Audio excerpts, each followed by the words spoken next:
Ang salamin ay hindi nagsisinungaling. Iyon ang katotohanang kinamumuhian ni Elena Eli Reyes sa bawat paggising niya sa umaga. Mula sa penthouse nila, sa pinakatuktok ng isang nagtataasang gusali sa Bonifacio Global City, kitang-kita niya ang refleksyon ng isang babaeng hindi kailanman magiging sapat. Hindi sa mata niya, kundi sa mata ng mundong ginagalawan niya. Sa edad na 24 si Eli ay ang buhay na kahulugan ng isang gintong hawla. Bawat sulok ng penthouse ay sumisigaw ng karangyaan mula sa sahig na gawa sa Italianong marmol hanggang sa mga chandelier na kumikinang na parang mga bituin. Ngunit para kay Eli, ang bawat kislap ay anino at ang bawat mamahaling gamit ay rehas na bakal na humahadlang sa kanyang kalayaan. Ang kanyang refleksyon sa malaking salamin ng walk-in closet ay nagpapakita ng isang babaeng may bilugang mukha, malalambot na braso at katawang hindi kailanman magkakasya sa mga damit na nakasabit sa paligid niya, mga damit na pinili, hindi niya kundi ng kanyang ina. Elena, ano ba't hindi ka pabihis? Ang boses ni Doña Isabel Reyes ay kasing talas ng stiletto na suot nito na tumataginting sa marmol na sahig habang papalapit. Isang socialite na may reputasyang kasing kinis ng kanyang balat, si Doña Isabel ay ang diyosa ng alta sosyedad, isang dating beauty queen na tila hindi tumatanda. At para sa kanya si Eli ang kanyang pinakamalaking kabiguan. Sinusubukan ko pa po, Mama. Mahinang sagot ni Eli habang pinipilit na isara ang zipper ng isang kulay champagne na silk dress. Humigpit ito sa kanyang dibdib at yan na parang isang yakap na nakakasakal. Huminga ka ng malalim, Elena. Itago mo yang tiyan mo, utos ng ina. Hindi man lang tinatago ang pagkadismaya sa boses. Lumapit ito at tinignan ang refleksyon ng anak sa salamin. Tignan mo. Kung nag-diet ka lang sana tulad ng sinabi ko, hindi sana tayo namomroblema ng ganito. Darating ang mga divilya para sa merienda at gusto kong maging presentable ka. Presentable. Ang salitang iyon ay parang lason na tumatagos sa balat ni Eli. Sa mundo ng kanyang ina, ang pagiging presentable ay nangangahulugang pagiging payat, pagiging perpekto. Isang bagay na hindi kailanman makakamit ni Eli. Pasensya na po, yun na lang ang naisagot niya. Sa wakas, naisara rin ang zipper. Bawat galaw ni Eli ay maingat, takot na baka mapunit ang mamahaling tela. Pakiramdam niya ay isa siyang sausage na pilit isiniksik sa balat na napakaliit. Naramdaman niya ang mga mata ng ina na sinusuri siya mula ulo hanggang paa. Ang bawat kurba ng kanyang katawan ay tila isang pagkakamali sa paningin nito. Sige na. Ayos na yan, sabi ni Doña Isabel. Kahit na ang tono nito ay nagsasabing hindi ito ayos. Maglagay ka ng kaunting kolorete at ngumiti ka. Walang may gustong makipag-usap sa isang malungkot na dalaga. Umalis si Doña Isabel, iniwan ang halimuyak ng mamahaling pabango at ang bigat ng kanyang mga salita sa hangin. Napabuntong hininga si Eli at muling tumingin sa salamin. Ang babaeng nakatingin pabalik ay hindi siya. Isa itong manyika na binihisan, isang produkto na kailangang ibenta, isang pagkabigo, na pilit itinatago sa likod ng seda at perlas. Pagkatapos ng ilang oras ng pilit na ngiti at walang kwentang usapan sa mga divilya kung saan, ang tanging komento na nakuha niya ay, lalo kang tumataba, Hija. It's a sign of a happy life, I suppose. Tumakas si Eli. Ang kanyang kanlungan ay hindi isang malawak na hardin o isang pribadong aklatan. Ito ay isang maliit na espasyo sa rooftop ng kanilang gusali, isang sulok na puno ng mga paso ng halaman na siya mismo ang nagtanim. Ito ang kanyang lihim na paraiso, ang nag-iisang lugar kung saan siya ay si Eli lang, hindi ang anak ni Ricardo Reyes, ang tagapagmana ng Reyes Land Corporation. Doon sa gitna ng nagtataas ang mga gusali ng syudad, nilikha niya ang kanyang sariling piraso ng kalikasan. May mga tanim siyang kamatis, sili, talong, at iba't ibang uri ng herbs, mint, basil, Rosemary. Ang amoy ng basang lupa ay mas mabango para sa kanya kaysa sa anumang pabango mula sa Paris. Tinanggal niya ang kanyang sapatos na may takong at naramdaman ang lamig ng sahig sa kanyang mga paa. Hinaplos niya ang mga dahon ng basil, dinama ang gaspang nito sa kanyang palad. Dito ang kanyang mga kamay na laging sinasabi ng kanyang ina na masyadong malaki para sa isang dalaga ay may silbi. Ang mga ito ay nag-aaruga, nagbibigay buhay. Kinuha niya ang isang lumang notebook na nakatago sa ilalim ng isang paso. Ito ang pamana sa kanya ng kanyang yaya, si Nanay Cedes, na pumanaw ilang taon na ang nakalipas. Si Nanay Cedes ang nag-iisang taong tumingin sa kanya at nakita si Eli hindi ang kanyang timbang o ang kanyang apelyido. Itinuro nito sa kanya ang pagmamahal sa lupa, ang mga lihim ng mga halamang gamot, at ang kahalagahan ng pagpapatubo ng sarili mong pagkain. Kumusta na kayo mga alaga, ko bulong niya sa mga tanim habang dinidiligan ang mga ito. Pasensya na kung na ngayon lang nakadalaw si Mama Eli niyo. Medyo magulo ang mundo sa baba. Dito sa kanyang hardin hindi siya hinuhusgahan. Ang mga halaman ay tumutubo hindi dahil sa kanyang itsura, kundi dahil sa kanyang pag-aalaga. Ang bawat usbong na dahon, bawat namumulaklak na bulaklak ay isang tagumpay. Isang patunay na mayroon siyang kayang gawin ng tama. Ano na namang ginagawa mo riyan? Isang boses na malalim at puno ng awtoridad ang pumutol sa kanyang katahimikan. Hindi niya kailangang lumingon para malaman kung sino ito. Ang kanyang ama, si Don Ricardo Reyes. Tumayo si Eli at pinagpagan ang kanyang damit. Si Don Ricardo ay isang tore ng kapangyarihan, matangkad na kasuot ng mamahaling suit at may mga matangkasing lamig ng bakal. Para sa kanya ang lahat ay negosyo, numero at kita. At si Eli ay isang non-performing asset. Nagdidilig lang po, Papa, sagot niya. Lumapit si Don Ricardo, ang kanyang mga sapatos na gawa sa balat ay tila dayuhan sa munting hardin ni Eli. Tumingin siya sa paligid, hindi sa paraan ng paghanga, kundi sa paraan ng pagtatasa. Isang malaking pag-aaksaya ng panahon, deklara niya. Ang espasyong ito, pwedeng gawing isang bar o jacuzzi area, mas may pakinabang. Pero hinayaan kita sa kahibangan mong ito. Hindi sumagot si Eli. Alam niyang walang saysay makipagtalo. Kailangan nating mag-usap, sabi ng ama, diretsyong nakatingin sa kanya. Ang anak ni Congressman Velasco, si Martin. Gusto ko siyang makilala mo.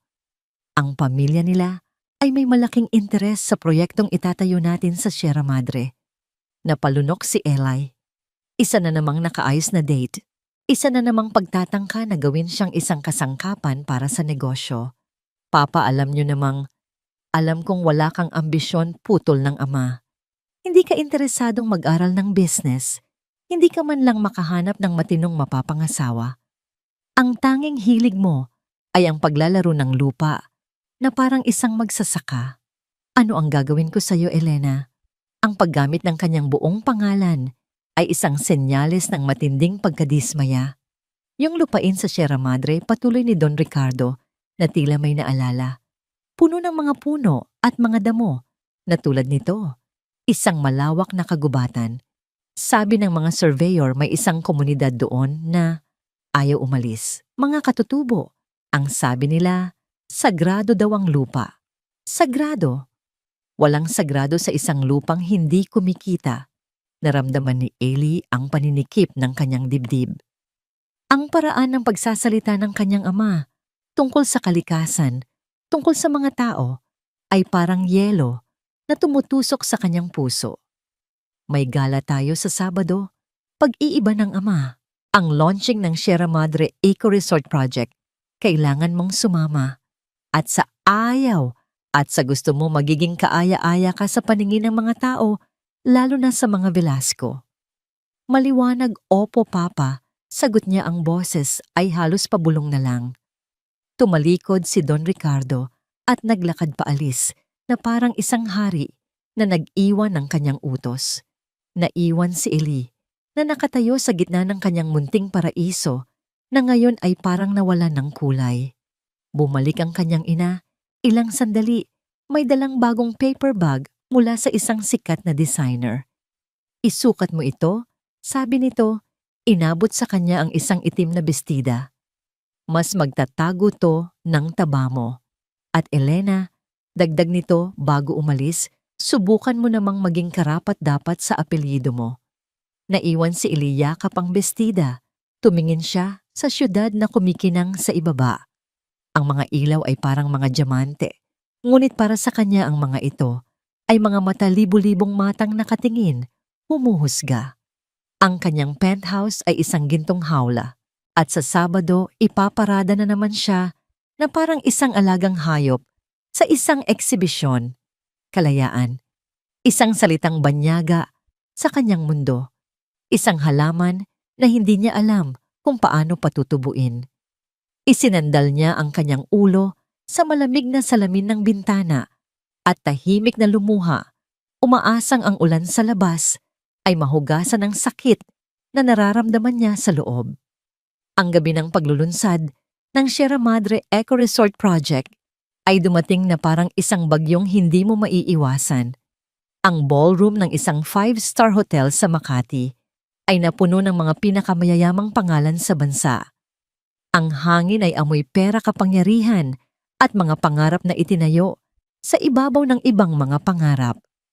Para kay Ailey ito ay amoy pagkukunwari. Pinilit siyang isuot ng kanyang ina ang itim na bestidang binili nito. Aaminin niya mas komportable ito kaysa sa champagne-colored na damit noon. Gawa ito sa isang stretchy na tela na yumayakap sa kanyang katawan nang hindi masyadong masikip, at ang A-line na palda ay nagbigay sa kanya ng kaunting espasyo para huminga. Ngunit kahit anong ganda ng damit, ang pakiramdam ng pagiging isang impostor ay naroon pa rin. "Elena, ayusin mo ang tayo mo. Straighten your back," bulong ng ina niya habang papasok sila sa ballroom. "At ngumiti ka. Para kang pupunta sa sarili mong burol." Pilit nang ngumiti si Ailey. Ang ngiting iyon ay hindi umabot sa kanyang mga mata. Naramdaman niya ang daan-daang pares ng matang nakatutok sa kanila, o mas tamang sabihin sa kanyang mga magulang. Si Don Ricardo Reyes ang hari ng real estate at si Doña Isabel ang kanyang reyna, at siya si Ailey ang kanilang prinsesang hindi umaangkop sa korona. Ang gabi ay isang nakakahilong pagmamaniobra ng mga pilit na pagbati, mga pekeng papuri at mga pag-uusap na umiikot sa pera.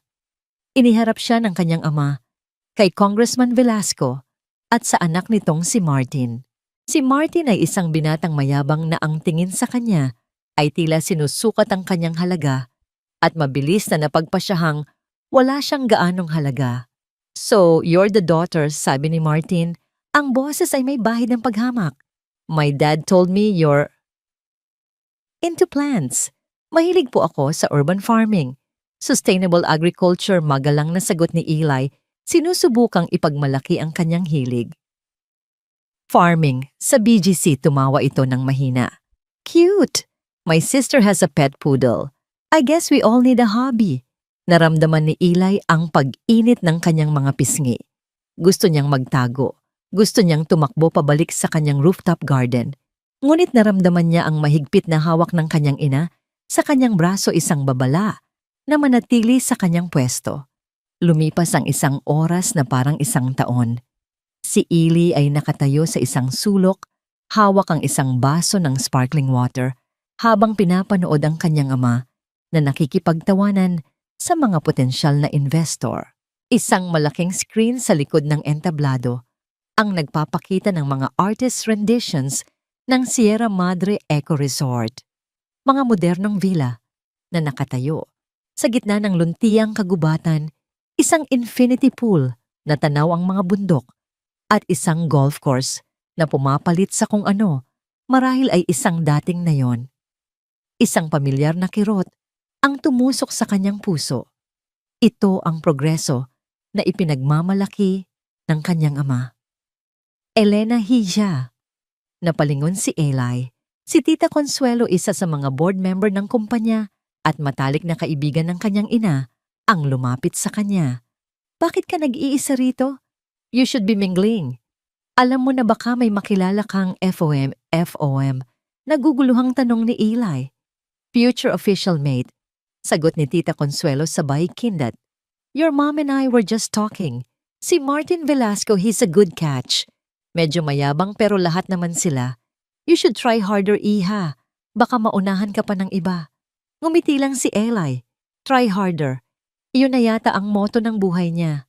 Nagsimula na ang programa. Umakyat ang kanyang ama. Sa entablado ang boses ay umalingaw-ngaw sa buong ballroom, puno ng kumpiyansa at pangako. Ang Sierra Madre Eco Resort ay hindi lang isang proyekto, deklara ni Don Ricardo. Ito ay isang pangitain ng isang Pilipinas na kayang makipagsabayan sa buong mundo. Dadalhin natin ang karangyaan sa gitna ng kalikasan nang hindi sinisira ito. Nais matawa ni Eli sa kasinungalingan. Alam niyang para maitayo ang resort daan-daang puno, ang kailangang putulin at isang buong komunidad ang kailangang paalisin. Habang abala ang lahat sa pakikinig, naramdaman ni Eli ang pangangailangan na makatakas kahit sandali lang. Ang sapatos na pinilit isuot sa kanya ng ina ay nagsisimula ng manakit. Ang strap sa bukong-bukong ay tila bumabaon sa kanyang balat. Nagpaalam siya sandali sa kanyang ina na abala sa pakikipag-usap at dahan-dahang naglakad papunta sa terrace ng hotel. Ang sariwang hangin ng gabi ay isang malaking ginhawa. Tinanggal niya ang kanyang sapatos at isinandal ang sarili. Sa rehas pinagmamasdan ang mga ilaw ng syudad sa ibaba. Dito kahit papaano malaya siyang huminga. Hindi niya namalaya ng oras. Nang bumalik siya sa loob, patapos na ang talumpati ng kanyang ama. Nagmamadali siyang bumalik sa kanilang pwesto. Sa kanyang pagmamadali, hindi niya napansin ang isang waiter na may dalang tray ng red wine. Nangyari ang lahat ng napakabilis. Natapilok siya dahil sa medyas niyang medyo dumulas sa makintab na sahig. Nawalan siya ng balanse. Upang hindi bumagsak, napakapit siya sa unang bagay na naabot niya ang braso ng isang lalaking katabi niya. Ang lalaking iyon ay si Mr. Tanaka, isang napakahalagang investor mula sa Japan. Ang baso ng sparkling water sa kanyang kamay ay tumilapon na buhos sa mamahaling suit ni Mr. Tanaka. Kasabay nito ang tray ng waiter ay tumagilid at ang mga baso ng red wine ay nagmistulang isang pulang talon na bumuhos sa puting-puting damit ng asawa ni Mr. Tanaka. Isang nakabibinging katahimikan ang bumalot sa bahaging iyon ng ballroom. Lahat ng mata ay napunta sa kanila. Ang talumpati ni Don Ricardo ay biglang natigil. Gomenasai, I'm so sorry, sabi ni Eli. Habang sinusubukang tulungan ng ginang, lalo lang niyang ikinalat ang mantsa ng alak. Ang mukha ni Don Ricardo ay hindi maipinta. Mula sa entablado kitang-kita niya ang kahihiyang idinulot ng kanyang anak. Ang mukha ni Doña Isabel ay namutla, pagkatapos ay namula sa galit. Clumsy fool, narinig niyang bulong ni Martin Velasco sa di kalayuan. Ang insidente ay mabilis na naayos ng mga staff ng hotel, ngunit ang pinsala ay nagawa na. Ang perpektong gabi ng paglulunsad ay nabahira ng isang kahihiyan. At sa sentro ng lahat ng ito ay si Elena Reyes. Pagkauwi nila sa penthouse, sumabog ang galit na kanina, papinipigilan ng kanyang mga magulang. Ano ba ang problema mo, Elena? Sigaw ni Don Ricardo, ang boses ay umalingaw-ngaw sa malawak na sala. Isang gabi. Isang gabi lang ang hiniling ko sa iyo na umayos ka, pero hindi mo man lang magawa. Ricardo, calm down, sabi ni Doña Isabel, kahit na ang sarili niyang mga mata ay nag-aapoy sa galit habang nakatingin kay Eli. Huwag mo akong sabihang kumalma. Isabel, nakita mo ba ang nangyari? Ang mga Tanaka.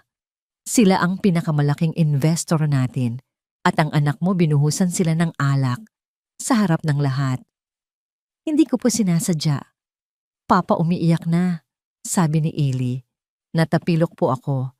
Hindi mo sinasadya, sarkastikong tawa ni Don Ricardo. Palagi namang hindi mo sinasadya. Hindi mo sinasadyang maging isang malaking pabigat. Hindi mo sinasadyang maging isang kahihiyan sa pamilyang ito. Ang bawat salita ay isang suntok sa sikmura ni Eli. Alam mo ba kung ano ang tingin nila sa'yo, Elena? Patuloy ng ama habang naglalakad-lakad na parang isang tigre sa loob ng kulungan. Tingin nila sa'yo, isang spoiled brat na walang modo. Isang babaeng walang kontrol sa sarili niyang katawan, Ricardo. Tama na pakiusap ng ina niya, ngunit hindi na ito pinansin. Tumigil si Don Ricardo. Sa harap ni Ellie, ang mga mata ay nanlilisik. Pagod na ako, Elena. Pagod na akong subukang gawin kang isang bagay na hindi ka naman. Pagod na akong itago kapag gandahin ka at ipagbili ka na parang isang produkto na walang gustong bumili. Napahikbi si Ellie. Ang sakit ay napakalalim na parang isang sugat na hindi na maghihilom. May naisip akong solusyon, sabi ni Don Ricardo. Ang boses ay biglang naging malamig at kalkulado. Isang perpektong solusyon.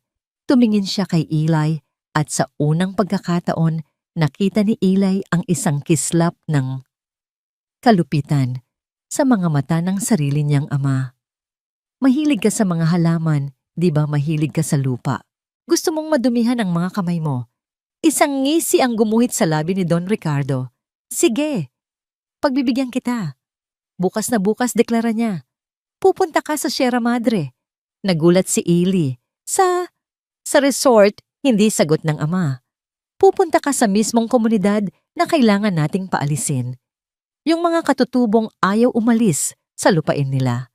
Nagkatinginan sina Eli at ang kanyang ina parehong naguguluhan. Mayroon tayong Corporate Social Responsibility Project doon, paliwanag ni Don Ricardo. Isang proyektong pangkabuhayan. Isang palabas lang para masabing may ginagawa tayong mabuti para sa kanila. Bago natin sila paalisin, ikaw ang mamamahala nito. Ano bulalas ni Doang Isabel? Ricardo, nababaliw ka na ba? Ipadadala mo ang anak natin sa bundok. Sa mga Indio na yun. Eksakto sagot ni Don Ricardo. Ang tingin ay nakapako pa rin kay Eli. Gusto niyang maranasan ang buhay ng isang magsasaka. Ito na ang pagkakataon niya. Gusto niyang tumakas sa mundo natin. Sige. Tignan natin kung magtatagal siya sa mundong yon. Ang plano ay dahan-dahang nabubuo sa isip ni Eli. Ito ay isang parusa. Isang pagpapatapon. Ipapadala kita doon na walang katulong, walang driver, walang pera, maliban sa budget ng proyekto, patuloy ng ama. Mabubuhay ka tulad nila. Tignan natin kung magugustuhan mo pa rin ang simpleng buhay na pinapangarap mo. Ito ang ultimatum ko sa iyo, Elena, o magtagumpay ka sa proyektong yan, isang bagay na alam kong imposible, at patunayan mong may silbi ka o mabigo ka at babalik ka rito na nakayuko, magmamakaawang tanggapin kita ulit. At sa pagkakataong yon, susunod ka na sa lahat ng gusto ko nang walang tanong-tanong. Nakatitig lang si Eli sa kanyang ama, hindi makapaniwala sa kanyang narinig. Ipinapatapon siya. Itinatapon siya na parang basura sa isang lugar na hindi niya alam, kasama ang mga taong hindi niya kilala. Ngunit sa gitna ng sakit at takot, isang maliit at kakaibang damdamin ang nagsimulang sumibol sa kanyang puso. Isang pakiramdam ng pag-asa. Ang Sierra Madre, ang bundok, ang lugar na sisirain ng kanyang ama, ay siya ngayong magiging kanyang kanlungan. Ang kanyang bilangguan ay siya ring posibleng maging kanyang kalayaan. Pumapayag ako, sabi niya. Ang boses ay nanginginig, ngunit may bagong determinasyon. Nagulat si Don Ricardo. Inaasahan niyang magmamakaawa ito. Ngunit sa halip nakita niya ang isang kislap ng pagsuway sa mga mata ng kanyang anak. Mabuti, sabi niya, nagkibit balikat. Ihanda mo ang mga gamit mo. Bukas ng umaga ang alis mo. Tumalikod si Eli at naglakad papunta sa kanyang kwarto, hindi na lumingon pa. Sa bawat hakbang naramdaman niya ang pagbigat at paggaan ng kanyang puso. Ang parusa ng kanyang ama ay maaaring ang pinakamagandang regalong natanggap niya sa buong buhay niya. Walang narinig na anumang salita si Eli mula sa kanyang mga magulang kinaumagahan. Ang katahimikan sa malawak na penthouse ay mas mabigat kaysa sa anumang sigaw. Nang bumaba siya para mag-agahan ng mesa, ay nakahanda para sa isa lang. Isang malinaw na mensahe, hindi na siya parte ng kanilang umaga, ng kanilang buhay. Sa tabi ng kanyang plato ay isang makapal na brown envelope.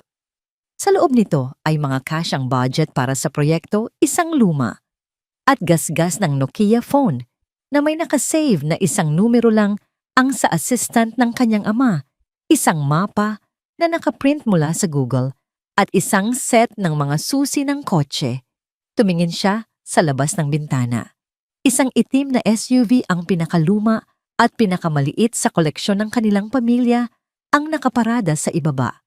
Isa pang insulto, ang kanyang bagahe ay isang malaking maleta na puno ng mga damit na hindi niya pinili.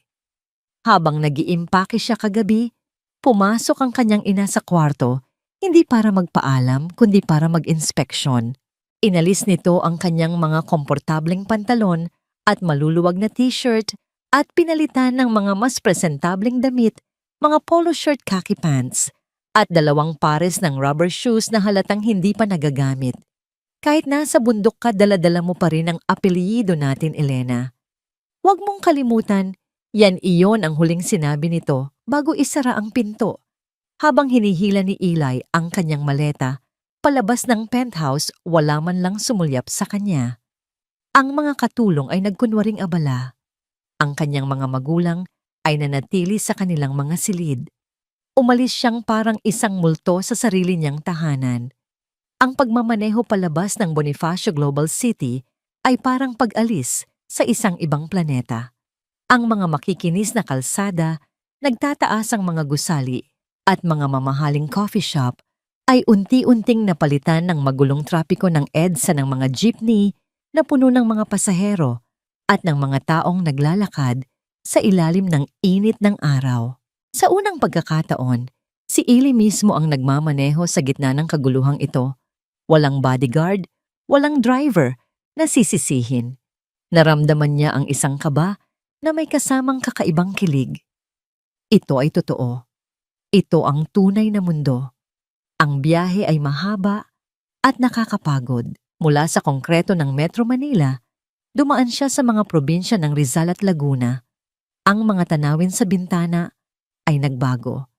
Ang mga billboard ay napalitan ng mga puno ng niyog. Ang mga mall ay naging mga palengke sa tabi ng daan.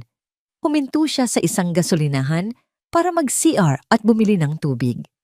Pinagtinginan siya ng mga tao, marahil dahil sa kanyang mamahaling SUV o sa kanyang itsura na halatang hindi sanay sa init. Ngumiti siya sa isang tindera, isang ngiting hindi pilit, at nagulat siyang nginitian din siya pabalik. Isang maliit na bagay, ngunit nagbigay ito ng init sa kanyang dibdib. Ayon sa mapa, kailangan niyang lisanin ang pangunahing highway at pumasok sa isang mas maliit na daan papunta sa paanan ng Sierra Madre. Dito nagsimula ang tunay na pagsubok. Ang sementadong kalsada ay naging baku-bakong lupa. Ang mga bahay ay naging mas simple gawa sa kahoy at pawid. Ang mga bata ay naglalaro sa daan habang ang mga kalabaw ay mabagal na bumababaybay sa mga pilapil. Ang bawat lubak ay isang paalala sa kanya kung gaano na siya kalayo sa kanyang comfort zone. Dinala niya ang SUV sa mga daan na halatang para lang sa mga tricycle at motorsiklo. May mga pagkakataong kinailangan niyang bumaba para itanong ang direksyon sa mga nagtatrabahong magsasaka. Sa una tinitingnan lang siya nang may pagtataka, ngunit nang magsalita siya sa Tagalog, nang may paggalang, tinutulungan naman siya. "Diretsuhin mo lang yan, ma'am," sabi ng isang matandang lalaki na may salakot. "Hanggang sa dulo ng kalsada. Pagkatapos noon, lakad na lang." "Lakad na lang po?" kinakabahang tanong ni Eli. "Oo. Walang sasakyang nakakaakyat doon sa nayon nila. Masyadong matarik." Nakarating siya sa dulo ng kalsada, isang maliit na espasyo. kung saan nakaparada ang ilang motorsiklo. Wala nang susunod na daan, isang makitid na landas lang na paakyat sa bundok. Pinatay niya ang makina ng sasakyan at napasandal sa manibela. Napatingin siya sa kanyang malaking maleta sa likod. Paano niya dadalhin iyon paakyat na pabuntong hininga siya? Kaya mo to, Eli. Bumaba siya ng sasakyan. Ang hangin ay mas sariwa, mas malamig. Ang tanging maririnig ay ang huni ng mga ibon at ang lagaslas ng isang sapa sa di kalayuan. Naka-polo shirt siya at khaki pants, ngunit pakiramdam niya ay para siyang nakasuot ng gown sa sobrang pagkailang. Nagbukas siya ng maleta. Kinuha niya ang isang backpack na nakatago sa ilalim ng mga damit, ang nag-iisang personal na gamit na naisingit niya. Inilagay niya roon ang ilang piraso ng damit, ang kanyang notebook, ang sobrang may pera, at isang bote ng tubig. Iniwan niya ang malaking maleta sa loob ng SUV ni Luck ito at umasang walang sino mang magnanakaw nito. Bago umakyat, napatingin siya sa kanyang sarili sa side mirror ng kotse. Ang kanyang buhok ay medyo magulo na ang kanyang muka ay pinagpapawisan. Ngunit ang mga mata niya, mayroon itong determinasyon. Ang pag-akyat ay mas mahirap kaysa sa kanyang inaasahan. Ang landas ay matarik at maputik sa ilang bahagi. Ang kanyang bagong rubber shoes ay mabilis na napuno ng putik. Makalipas ang 15 minuto, hinihingal na siya. Ang kanyang mga binti ay nangangalay, ang kanyang puso ay malakas na kumakabog. Bawat hakbang paakyat ay isang pakikibaka. Napaupo siya sa isang malaking bato, sa tabi ng daan, hinahabol ang kanyang hininga. Pinagmasdan niya ang kanyang katawan. Ang katawang laging kinahihiya ng kanyang ina. Ang katawang laging sinasabi sa kanyang mahina at walang silbi. Ngayon, dinadala siya nito paakyat sa isang bundok. Masakit, oo. Mahirap, oo. Ngunit gumagana ito. Kinakaya nito. Isang ngiti ang gumuhit sa kanyang mga labi. Isang tunay na ngiti. Nagpatuloy siya sa paglalakad. Unti-unti natutunan niyang i-pace ang kanyang sarili. Hindi na niya iniisip ang layo, kundi ang bawat hakbang lang. Nagsimula siyang mapansin ang ganda sa paligid niya. Ang matatayog na puno na nagsisilbing lilim, ang iba't ibang uri ng halaman na tumutubo sa tabi ng daan, ang mga paru-parong may makukulay na pakpak. May mga nakakasalubong siyang mga residente na pababa ng bundok, may dalang mga bayong ng gulay o mga sako ng uling. Binabati niya sila ng magandang hapon po, at kahit na may pagtataka sa kanilang mga mata, binabati rin siya pabalik. Halos isang oras siyang naglakad nang marating niya ang isang maliit na sapa na may tulay na gawa sa kawayan. Tumigil siya para maghugas ng mukha. Ang tubig ay napakalamig at napakalinaw. Uminom siya mula sa kanyang bote at naramdaman ang panibagong lakas. Mula roon, tanaw na niya ang nayon. Isang maliit na komunidad na nakakalat sa isang patag na bahagi ng bundok na papaligiran ng mga luntiang taniman. Ang mga bahay ay simple gawa sa kahoy at pawid at may mga usok na umaakyat mula sa kanilang mga kusina. May mga asong tumatahol, mga manok na nagkakalat at mga batang nagtatakbuhan. Isang pakiramdam ng kapayapaan ang bumalot sa kanya. Ito ay simple. Ito ay totoo. Habang papalapit siya, naramdaman niya ang mga matang nakatingin sa kanya. Ang mga bata ay napatigil sa paglalaro. Ang mga babaeng naglalaba sa isang poso ay napatingin. Naramdaman niya ulit ang pamilyar na pakiramdam ng pagiging isang dayuhan, isang tagalabas. Dahan-dahan siyang naglakad, papasok sa nayon, hindi sigurado kung saan pupunta o kung sino ang hahanapin. Ang kanyang damit na presentable ay puno na ng putik. Ang kanyang buhok ay nakatali na lang sa isang magulong buhon. Ang kanyang muka ay namumula sa pagod. Ngunit sa unang pagkakataon, sa mahabang panahon, hindi niya inisip ang kanyang itsura. Ang inisip niya ay ang bigat ng backpack sa kanyang likod, ang sakit sa kanyang mga binti, at ang tunog ng kanyang malakas na paghinga. Ang inisip niya ay ang katotohanang narating niya ito. Mag-isa. Ang paglalakbay na ito ba ay isang pagtakas mula sa kanyang dating buhay o isang pagpapatapon sa isang bagong impyerno?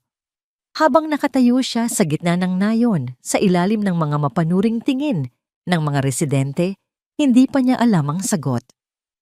Ngunit isang bagay ang sigurado, ang unang hakbang ay nagawa na. At ang hakbang na iyon ay pag-aari niya. Ang pagdating ni Eli sa nayon ay parang pagbagsak ng isang bato sa isang tahimik na lawa. Lumikha ito ng mga alon ng bulungan at pagtataka.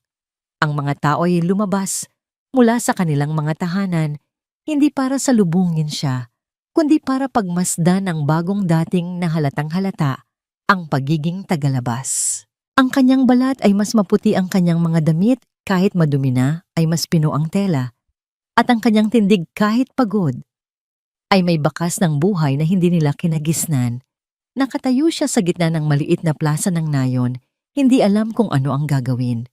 Ang mga bata ay nagtatago sa likod ng kanilang mga ina, sumisilip sa kanya ng may halong takot at pag-usisa. Ang mga kalalakihan na nag-aayos ng isang bubong ay napatigil, ang kanilang mga martilyo ay nakabitin sa ere. Naramdaman ni Eli ang bawat titig na parang isang karayom. Sino ang hinahanap mo? Inang isang matandang babae na may buhok na kasimputi ng sinulid at mukhang puno ng mga guhit ng panahon ang lumapit sa kanya. Nakasuot ito ng tradisyonal na tapis at may nginunguyang nganga na nagpapula sa kanyang mga labi. Magandang hapon po, magalang na sagot ni Eli. Ako po si Elena Reyes. Pinadala po ako ng kumpanya para sa isang proyektong pangkabuhayan dito. Ang mga salita ay parang banyaga. Sa kanyang dila, isang scripted na linya na hindi niya pinaniniwalaan. Tinaasan siya ng kilay ng matanda. Kumpanya. Ang kumpanyang gustong magpatag ng aming mga tahanan para sa kanilang otel. Naramdaman ni Eli ang panunumbat sa boses ng matanda. Napayuko siya, opo. Pero ako po, hindi niya alam kung paano tatapusin ang sasabihin. Ako po ay iba sa kanila. Ako po ay pinarusahan lang. Walang maniniwala sa kanya. Bago pa siya makasagot, isang lalaki ang lumitaw mula sa isang mas malaking bahay na nagsisilbing sentro ng komunidad. Siya ay matangkad, may matipunong pangangatawan na hinubog ng pisikal na trabaho. Ang kanyang balat ay kayumanggi sinunog ng araw at ang kanyang buhok ay itim at medyo mahaba. Ngunit ang pinakanakapukaw ng pansin ni Eli ay ang kanyang mga mata, matatalim, seryoso, at puno ng isang talinong hindi mo aakalain. Ako si Kael Sarmiento. Pagpapakilala niya, ang boses ay kalmado, ngunit may bigat. Ako ang leader ng kooperatiba rito. Ikaw siguro ang ipinadala ni Mr. Reyes. Walang po o ma'am sa kanyang pananalita. Walang bahid ng paggalang na karaniwang ibinibigay sa mga taong mula sa syudad. Tinitigan siya ni Kael mula ulo hanggang paa, hindi para husgahan ang kanyang itsura, kundi para suriin ang kanyang katatagan. At sa nakita nito, mukhang hindi ito humanga. Ako nga po, sagot ni Eli, sinusubukang panatilihin ang kanyang composure. Inaasahan namin ang pagdating mo, sabi ni Kael, ngunit walang init sa kanyang mga salita. Ang sabi sa sulat ng ama mo, tutulungan mo raw kami sa livelihood. Anong alam ng isang tulad mo sa kabuhayan namin? Ang tanong ay direkta at walang paligoy. Naramdaman ni Eli ang pag-atake. May mga plano po akong dala. Inabot niya ang isang folder mula sa kanyang backpack na naglalaman ng mga printout ng mga ideya mula sa opisina ng kanyang ama, paggawa ng mga beaded na bracelet, paghabi ng mga bag mula sa tuyong dahon, mga produktong idinisenyo para ibenta sa mga turista. Kinuha ito ni Kael at tinignan ng mabilis. Hindi nagbago ang ekspresyon ng kanyang mukha. Isinara niya ang folder at ibinalik ito kay Eli. Hindi kami gumagawa ng mga palamuti rito, Miss Reyes, sabi niya. Nagsasaka kami. Nagtatanim. Iyon ang aming buhay. Kung wala kang maitutulong doon, nag-aaksaya ka lang ng oras mo at oras namin. Tumingin siya sa matandang babae. Nanay Tala, ihatid niyo po siya sa kubo sa dulo ng nayon. Doon siya pwedeng tumuloy. Salamat po, mahinang sabi ni Eli, kahit na ang mga salita ay parang buhangin sa kanyang lalamunan. Tumalikod si Kael nang walang paalam at bumalik sa kanyang ginagawa. Ang mensahe ay malinaw, hindi siya welcome. Siya ay isang obligasyon, isang problema na kailangang tiisin. Sinundan ni Eli si Nanay Tala sa isang makitid na landas. Ang kubo na tinutukoy ni Kael ay maliit na kahiwalay ng kaunti sa ibang mga bahay. Gawa ito sa kawayan at sawali na may bubong na pawid. Simple ito ngunit malinis. Dito ka muna, sabi ni Nanay Tala. May papag dyan sa loob at isang maliit na mesa. Ang palikuran at paliguan ay nasa labas, kasama ng iba. Pumasok si Eli sa loob. Ang sahig ay kawayan na may maliliit na pagitan, kitang-kita ang lupa sa ilalim. May isang maliit na bintana na walang salamin, isang papag na gawa sa kawayan na walang kutsyon at isang gasera sa mesa. Iyon lang. Walang aircon, walang malambot na kama, walang walk-in closet. Ibinaba niya ang kanyang backpack sa sahig. Ang bigat nito ay biglang nawala at naramdaman niya ang sobrang pagod. Salamat po, Nanay Tala, sabi niya. Tinitigan siya ng matanda. Ang mga mata ay tila nakikita ang kaluluwa niya. Bakit ka nandito, bata? Ang isang tulad mo ay hindi nababagay sa lugar na ito. Ipinadala po ako, iyon lang, ang nasabi ni Eli. Umiling si Nanay Tala. Ang ama mo ay isang ahas. Gusto niyang kunin ang aming lupa.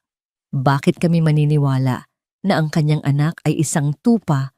Umalis ang matanda, iniwan si Eli sa katahimikan ng kubo. Umupo siya sa papag na umugoy ng bahagya sa kanyang bigat. Napatingin siya sa kanyang mga kamay, malambot pa rin kahit na may ilang gasgas mula sa pag-akyat. Tumingin siya sa paligid. Ito na ang kanyang magiging tahanan sa mga susunod na araw o linggo o buwan. Nang gabing iyon, naranasan ni Eli ang isang uri ng katahimikan na hindi pa niya nararanasan dati. Walang ugong ng sasakyan, walang sirena, walang ingay mula sa mga bar. Ang maririnig lang ay ang tunog ng mga kuliglig, ang paminsan-minsang tahol ng aso, at ang malayong tunog ng mga taong nag-uusap at nagtatawanan. Pakiramdam niya ay nasa loob siya ng isang babasaging bola. Nakikita ang buhay sa labas, ngunit hindi parte nito. Walang nagdala sa kanya ng pagkain. Walang kumausap sa kanya. Nang lumabas siya para pumunta sa palikuran, naramdaman niyang pinapanood siya, ngunit walang ngumingiti o bumabati. Siya ay isang multo, isang dayuhan. Kinuha niya ang isang protein bar mula sa kanyang bag, ang huling piraso ng kanyang dating buhay. Iyon ang naging hapunan niya. Humiga siya sa matigas na papag gamit ang kanyang backpack bilang unan. Ang hangin ay malamig at wala siyang kumot. Nakatitig siya sa bubong na pawid, pinipigilan ang mga luhang nagbabadyang tumulo. Ginusto niya ito, di ba? Ito ang kalayaang hinahanap niya. Ngunit bakit parang mas nakakulong siya ngayon kaysa noong nasa penthouse siya? Doon ang mga rehas ay gawa sa ginto. Dito ang mga pader ay hindi nakikita gawa sa pagdududa sa galit at sa kasaysayan. Naalala niya ang mga salita ni Kael, nagtatanim kami. Iyon ang aming buhay. At ang mga plano, nadala niya mga bracelet at mga palamuti. Napapikit siya sa hiya. Tama si Kael. Ano nga ba ang alam niya? Ngunit habang nakahiga siya roon, sa gitna ng kadiliman at lamig, isang pamilyar na determinasyon ang muling bumalik. Hindi siya ipinadala rito para mabigo. Hindi siya aalis dito na nakayuko. Maaring isa siyang dayuhan sa lupaing ito. Ngunit ang lupa mismo ay hindi banyaga sa kanya. Naalala niya ang kanyang munting hardin sa rooftop, ang pakiramdam ng lupa sa kanyang mga kamay, ang kagalakan ng pagpapatubo ng isang halaman mula sa isang buto. Nagtatanim sila, isip niya. Marunong din akong magtanim. Maaring iyon ang kanyang magiging susi, hindi ang mga planong galing sa opisina, hindi ang perang dala niya, kundi ang isang bagay na tunay na kanya ang kanyang pagmamahal at kaalaman sa lupa. Sa pag-iisip na yon, dinalaw siya ng antok hindi dahil sa ginhawa, kundi dahil sa pagod. Ang kanyang unang araw sa Sierra Madre ay isang pagsubok ng pag-iisa, ngunit sa kanyang pagtulog, may isang maliit na binhi ng pag-asa na naitanim sa kanyang puso. Isang binhi na tulad ng mga halaman ay mangangailangan ng pasensya pag-aalaga at maraming pagtitiis para tumubo. Lumipas ang mga sumunod na araw na parang isang mabagal na pagpapahirap para kay Eli. Bawat umaga gigising siya sa tilaok ng mga manok at sa sakit ng kanyang likod dahil sa matigas na papag. Ang kanyang routine ay simple, lalabas siya para maghilamos sa poso kung saan ang ibang mga babae ay tahimik na naglalaba, umiiwas sa kanyang tingin. Pagkatapos ay babalik siya sa kanyang kubo at susubukang pag-aralan ang mga planong dala niya kahit alam niyang walang saysay ang mga ito. Sinubukan niyang kausapin ang ilang residente.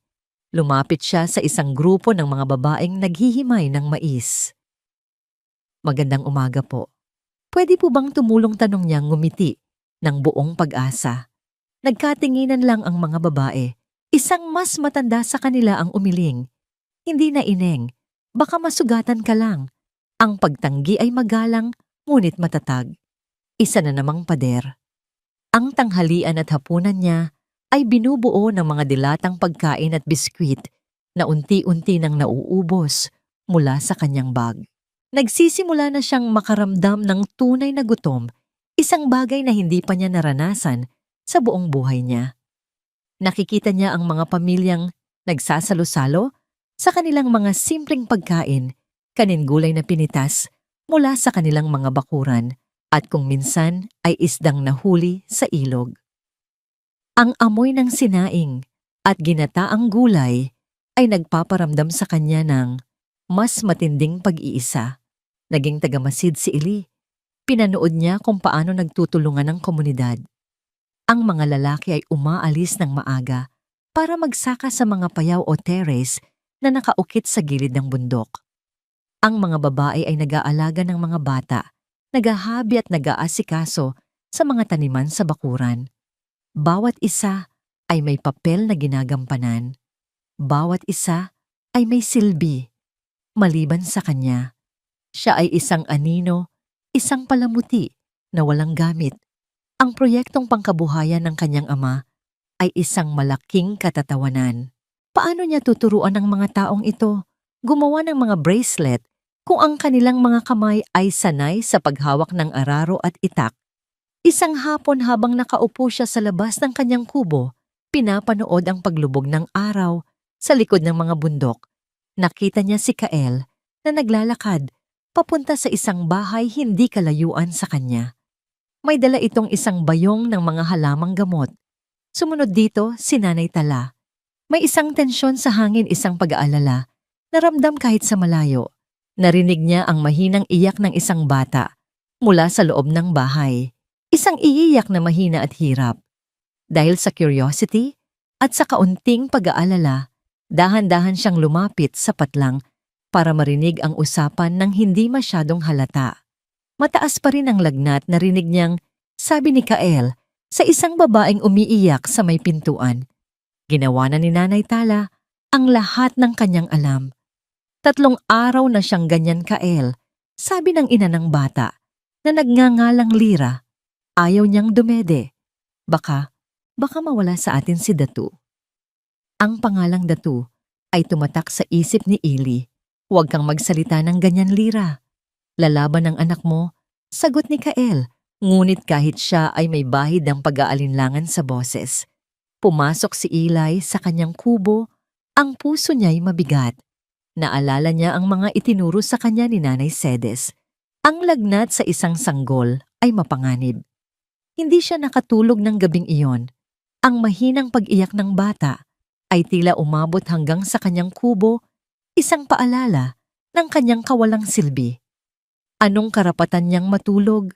ng mahimbing habang isang buhay ang nanganganib. Kinaumagahan ng iyak ay napalitan ng isang nakabibinging katahimikan. Mas nakakatakot ito. Hindi na nakatiis si Ailey. Kinuha niya ang kanyang lumang notebook at isang maliit na bag. Nilakasan niya ang kanyang loob at naglakad papunta sa bahay ni Lyra. Nakita niya si Lyra na nakaupo sa sahig sa labas ng kanilang bahay. Ang muka ay basang-basa ng luha. Si Kael ay nakatayo sa tabi nito, ang muka ay madilim sa pag-aalala. Si Nanay Tala ay kalalabas lang mula sa kubo, umiling-iling. Wala na akong magawa, sabi ng matanda. Nasa mga kamay na ng mga anito ang kanyang kapalaran. Ito na, ngayon o hindi kailanman. Pipasensya na po sa abala, sabi ni Ailey, ang boses ay nanginginig. Napatingin silang lahat sa kanya. Ang mga mata ni Kael ay matalim. Anong kailangan mo, Miss Reyes? Yung bata po, sabi ni Ailey lumunok. Marahil po ay may maitutulong ako. Isang sarkastikong tawa ang kumawala kay Kael.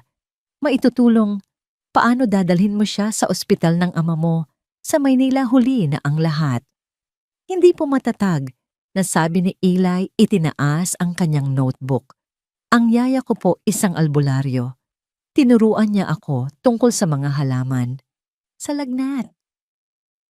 May mga halaman po ritong pwedeng gamitin na marahil ay hindi niyo pa nasusubukan. Tinitigan siya ni Nanay Tala, ang mga mata ay naniningkit. At ano ang alam ng isang taga-syudad na tulad mo sa aming mga halaman? Alam ko po na ang dahon ng sampalok ay mabisang pampababa ng lagnat kapag itinapal. Ang oregano ay pwedeng dikdikin. Para sa ubo, mabilis na sagot ni Eli. Pero para sa matinding lagnat ng sanggol, kailangan ng kombinasyon. Kailangan ng yerba buena para sa pagpapakalma at kailangan nating hanapin ang isang partikular na uri ng baging na tumutubo malapit sa mga sapa. Mayroon po ba kayo noon? Dito nagulat si Nanay Tala sa kaalaman ni Ailey. Si Kael ay napatingin sa kanya ng may bagong interes. Si Lyra, sa kanyang desperasyon ang unang nagsalita. Pakiusap, sabi niya tumayo at lumapit kay Ailey. Kahit ano. Susubukan ko ang lahat para sa anak ko. Iyon lang ang kailangan ni Ailey. Sa mga sumunod na oras ang nayon ay naging saksi sa isang di pangkaraniwang pangyayari. Si Ailey ang tagalabas ang nagbigay ng mga utos. Kael, kailangan ko ng sariwang dahon ng yerba buena at yung baging na sinasabi ko. Nanay Tala, pakidurog po ito ng pino. Lyra, kailangan natin ng maligamgam na tubig at malinis na tela. Sa una nag-aalangan si Kael, ngunit nang makita niya ang kumpiyansa sa mga mata ni Ailey, isang kumpiyansang hindi niya pa nakikita dati, at ang pag-asa sa mga mata ni Lyra, kumilos siya. Ipinakita niya kung saan matatagpuan ang mga halaman. Habang hinihintay nila si Kael, pumasok si Ailey sa loob ng kubo. Nakahiga sa isang duyan ang maliit na si Datu. Ang balat nito ay nagliliyab sa init at ang paghinga ay mababaw. Hinawakan ni Eli ang noo nito. Napakainit. Nang bumalik si Kael dala ang mga halaman, mabilis na kumilos si Ailey. Ginamit niya ang isang malinis na bato para dikdikin ang mga dahon kasama ni Nanay Tala, tulad ng itinuro ni Nanay Sedes. Hinati niya ito sa dalawa. Ang isang bahagi ay inihalo niya sa maligamgam na tubig. Ang isa naman ay binalot niya sa isang piraso ng tela. Punasan natin ang buong katawan niya ng tubig na may pinagbabara ng halaman, paliwanag niya kay Lyra. At itapal natin ito sa kanyang noo, dibdib at mga kilikili. Nagtrabaho sila ng sama-sama, si Eli, si Lyra at si Nanay Tala. Ang dating pader sa pagitan nila ay unti-unting gumuho na palitan ng isang shared purpose. Si Kael ay nanatiling nagbabantay sa may pintuan, ang kanyang mga mata ay hindi humihiwalay kay Ailey. Lumipas ang isang oras, 2, walang pagbabago. Nagsimula nang bumalik ang desperasyon sa mukha ni Lyra. Bigyan natin ito ng oras, mahinang sabi ni Eli, kahit siya mismo ay kinakabahan. at pagkatapos isang milagro. Naramdaman ni Eli ang bahagyang pamamawis sa noo ng bata. Hinawakan niya ulit ito. Ang init ay tila nabawasan kahit kaunti lang. Lira, tignan mo, bulong niya. Unti-unting iminulat ni Datu ang kanyang mga mata. Umiyak ito, ngunit sa pagkakataong ito, ang yak ay mas malakas, mas may buhay. Hinanap nito ang dibdib ng kanyang ina. Naiyak si Lira sa tuwa at mabilis na ipinadede ang kanyang anak. Humigop si Datu nang may pananabik. Napaupo si Eli sa sahig na ramdaman ang biglaang pagod. Napatingin siya kay Nanay Tala na nakatingin sa kanya ng may bagong paggalang. Lumabas siya ng kubo para bigyan ng privacy ang mag-ina. Sumunod si Kael sa kanya. Nakatayo sila sa ilalim ng sikat ng araw, parehong tahimik. Salamat, sabi ni Kael. Iyon lang. Ngunit ang isang salitang iyon ay naglalaman ng 1,000 kahulugan. Tumingin si Eli sa kakanya. Gagaling na siya. Oo, sagot ni Kael at sa unang pagkakataon, nakita ni Eli ang isang bahagyang ngiti sa kanyang mga labi. Isang ngiti na nagpaliwanag sa kanyang mukha. Dahil sa'yo. Sa sandaling iyon, alam ni Eli na may nagbago. Hindi lang ang kalagayan ng isang may sakit na bata. Siya mismo. Ang unang binhi ay naitanim na. Hindi ito isang binhi ng mais o kamatis. Ito ay isang binhi ng tiwala. At sa tigang na lupa ng pagdududa yon ang pinakamahalagang bagay na maaring tumubo. Ang paggaling ni Datu ay naging usap-usapan sa buong nayon. Kumalat ito na parang apoy sa tuyong damo, mas mabilis pa kaysa sa inaasahan ni Eli. Ang babaeng taga-syudad na dati isang anino lamang ay biglang nagkaroon ng pangalan at mukha. Hindi na siya si Miss Reyes na ipinadala ng kumpanya. Para sa marami siya na ngayon ang babaeng nagpagaling kay Datu. Ang pagbabago ay hindi biglaan ngunit ramdam. Kinaumagahan pagkatapos ng insidente, habang naglalakad si Eli, papunta sa poso, isang batang babae ang humarang sa kanya at nag-abot ng isang hinog na papaya. Para sa'yo daw po, sabi ni nanay, mahiyang sabi ng bata, bago tumakbo pabalik sa kanilang bahay. Nang hapong yon si Lira mismo ang kumatok sa kanyang kubo, may dalang isang mangkok ng mainit na ginataang kalabasa. Pasasalamat ko, Eli, sabi ni Lira, ginamit ang kanyang pangalan sa unang pagkakataon. Hindi ko alam kung paano kita mapapasalamatan ng sapat. Walang anuman yun, Lira. Masaya akong nakatulong, sagot ni Eli. Ang puso ay puno ng tuwa. Tinanggap niya ang pagkain, ang unang mainit na pagkaing ibinigay sa kanya mula nang dumating siya. Ang lasa nito ay mas masarap kaysa sa anumang pagkain na natikman niya sa mga mamahaling restaurant sa Maynila. Ang pinakamalaking pagbabago ay ang pakikitungo sa kanya ni Nanay Tala. Isang umaga, nakita niya ang matanda na nag-aayos ng mga pinatuyong halamang gamot sa labas ng bahay nito. Lumapit si Eli, hindi na nag-aalangan. Nanay Tala, ano po yung halaman na? Yan, tanong niya. Itinuro ang isang bungkos ng mga dahon na hindi niya pamilyar. Tumingin sa kanya ang matanda. Ang mga mata ay mas malumanay na ngayon. Ito ang tawag naming hagupit. Mabisa para sa sakit ng tiyan. Naupo si Eli sa tabi ng matanda at nagsimula silang magpalitan ng kaalaman. Ikinuwento ni Eli ang mga itinuro sa kanya ni Nanay Cedes. Ibinahagi naman ni Nanay Tala ang mga sinaunang kaalaman na ipinamana sa kanya ng kanyang mga ninuno.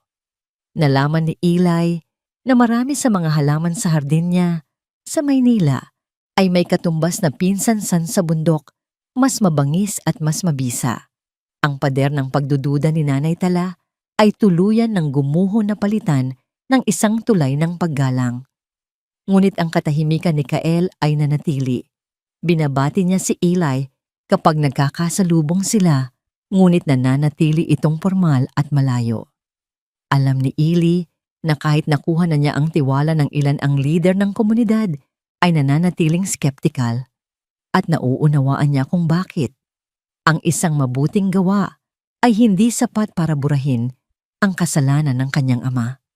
Isang hapon, habang naglalakad-lakad si Eli sa gilid ng nayon, nakita niya si Kael na nag-iisa nakatayo sa isang bahagi ng lupa na tila ba pinabayaan. Ang lupa ay tuyo at bitak-bitak. May ilang mga patay na puno ng saging na nakatayo na parang mga kalansay. Lumapit siya. Anong nangyari rito? Nagulat si Kael sa biglaang pagsulpot niya. Wala maikling sagot nito. Hindi nagpatinag si Eli. Mukhang may sakit ang lupa. Napabuntong hininga si Kael, tila sumusuko na sa pag-iwas. Isang uri ng peste ang tumama sa mga saging noong nakaraang taon.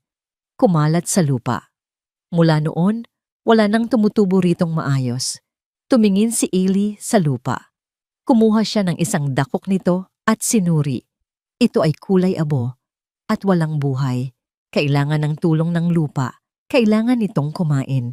Tumingin sa kanya si Kael nang may pagtataka. Kumain, oo. Kailangan ng compost. Mga organikong bagay para ibalik ang sustansya nito, paliwanag ni Eli. Ito ang kanyang teritoryo. Ito ang bagay na alam niya.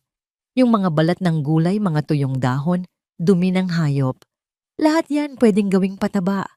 Pwedeng buhayin ulit ang lupang ito.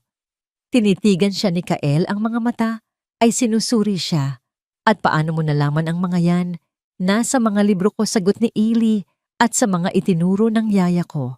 May maliit akong hardin sa Maynila. Doon ko sinusubukan ang mga natututunan ko. Sa unang pagkakataon, nakita ni Eli ang isang kislap ng tunay na interes sa mga mata ni Kael. Gusto mo bang makita, alok ni Eli? Hindi ko maipapangako pero baka sakaling gumana. Pumayag si Kael. Sa mga sumunod na araw, ang piraso ng lupang iyon ang naging proyekto nila. Tinuruan ni Eli si Kael kung paano gumawa ng compost pit. Nag-ipon sila ng mga tuyong dahon, mga pinagbalatan ng gulay na hinihingi niya sa mga kapitbahay at dumi ng manok. Pinaghalo nila ito at ibinaon sa lupa. Habang nagtatrabaho sila, nagsimula silang mag-usap. Hindi na tungkol sa proyekto o sa komunidad, kundi tungkol sa kanilang mga sarili. Bakit ka bumalik dito? Tanong ni Eli isang hapon habang nagbubungkal sila ng lupa. Ang sabi nila, nag-aral ka raw sa Maynila. Tumigil si Kael sa kanyang ginagawa. Oo, nakakuha ako ng scholarship sa agriculture. Pero habang nag-aaral ako, nalaman ko ang mga plano ng mga malalaking korporasyon tulad ng sa ama mo. Nalaman ko na ang lupang ito na para sa kanila ay isang asset lang, ay ang aming buhay, ang aming kasaysayan. Kaya bumalik ako para ipaglaban ito. Kaya galit ka sa akin, sabi ni Eli, hindi isang tanong, kundi isang pag-unawa. Tumingin si Kael sa kanya. Noong una, oo, akala ko, isa ka lang kasangkapan ng ama mo. Ipinadala ka rito para palabasin na mabuti siya, para pahinain ang loob namin. Isa nga akong kasangkapan, malungkot na pag-amin ni Eli. Pero hindi sa paraang iniisip mo. Ako ay isang parusa. Ipinatapon niya ako rito dahil isa akong kahihiyahiyan sa kanya. Iyon ang unang beses na sinabi niya ang katotohanan ng malakas sa ibang tao. Isang bigat ang nawala sa kanyang dibdib. Natahimik si Kael. Tinitigan niya si Eli na parang ngayon lang niya ito tunay na nakita. Nakita niya ang sakit sa mga mata nito, ang parehong sakit na nararamdaman ng kanyang mga kababayan, ang sakit ng pagiging biktima ng kasakiman at kapangyarihan ng iba.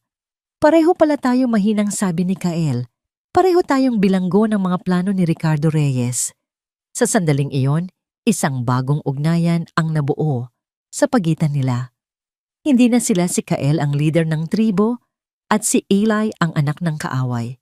Sila ay naging dalawang taong nakahanap ng common ground sa isang piraso ng lupa na pareho nilang gustong buhayin. Isang linggo ang lumipas. Isang umaga, habang sinusuri nila ang compost pit, may nakita si Eli. Isang maliit na kulay, berdeng usbong na sumisibol mula sa lupa. Kael, tignan mo, sigaw niya sa tuwa. Lumapit si Kael at napangiti. Isang tunay na ngiti na nagpabago sa buong itsura niya. Ito ay isang maliit na halaman ng kamatis.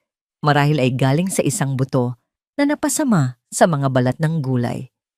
Isang maliit na bagay, ngunit para sa kanila, ito ay isang simbolo. Isang simbolo ng pag-asa. Mukhang tama ka, sabi ni Kael. Ang tingin ay nasa halaman, ngunit ang mga salita ay para kay Eli. Kahit ang pinakapatay na lupa, pwedeng buhayin ulit. Tumingin si Eli sa usbong pagkatapos ay sa mga mata ni Kael. Sa wakas naramdaman niya ito, hindi na siya isang dayuhan.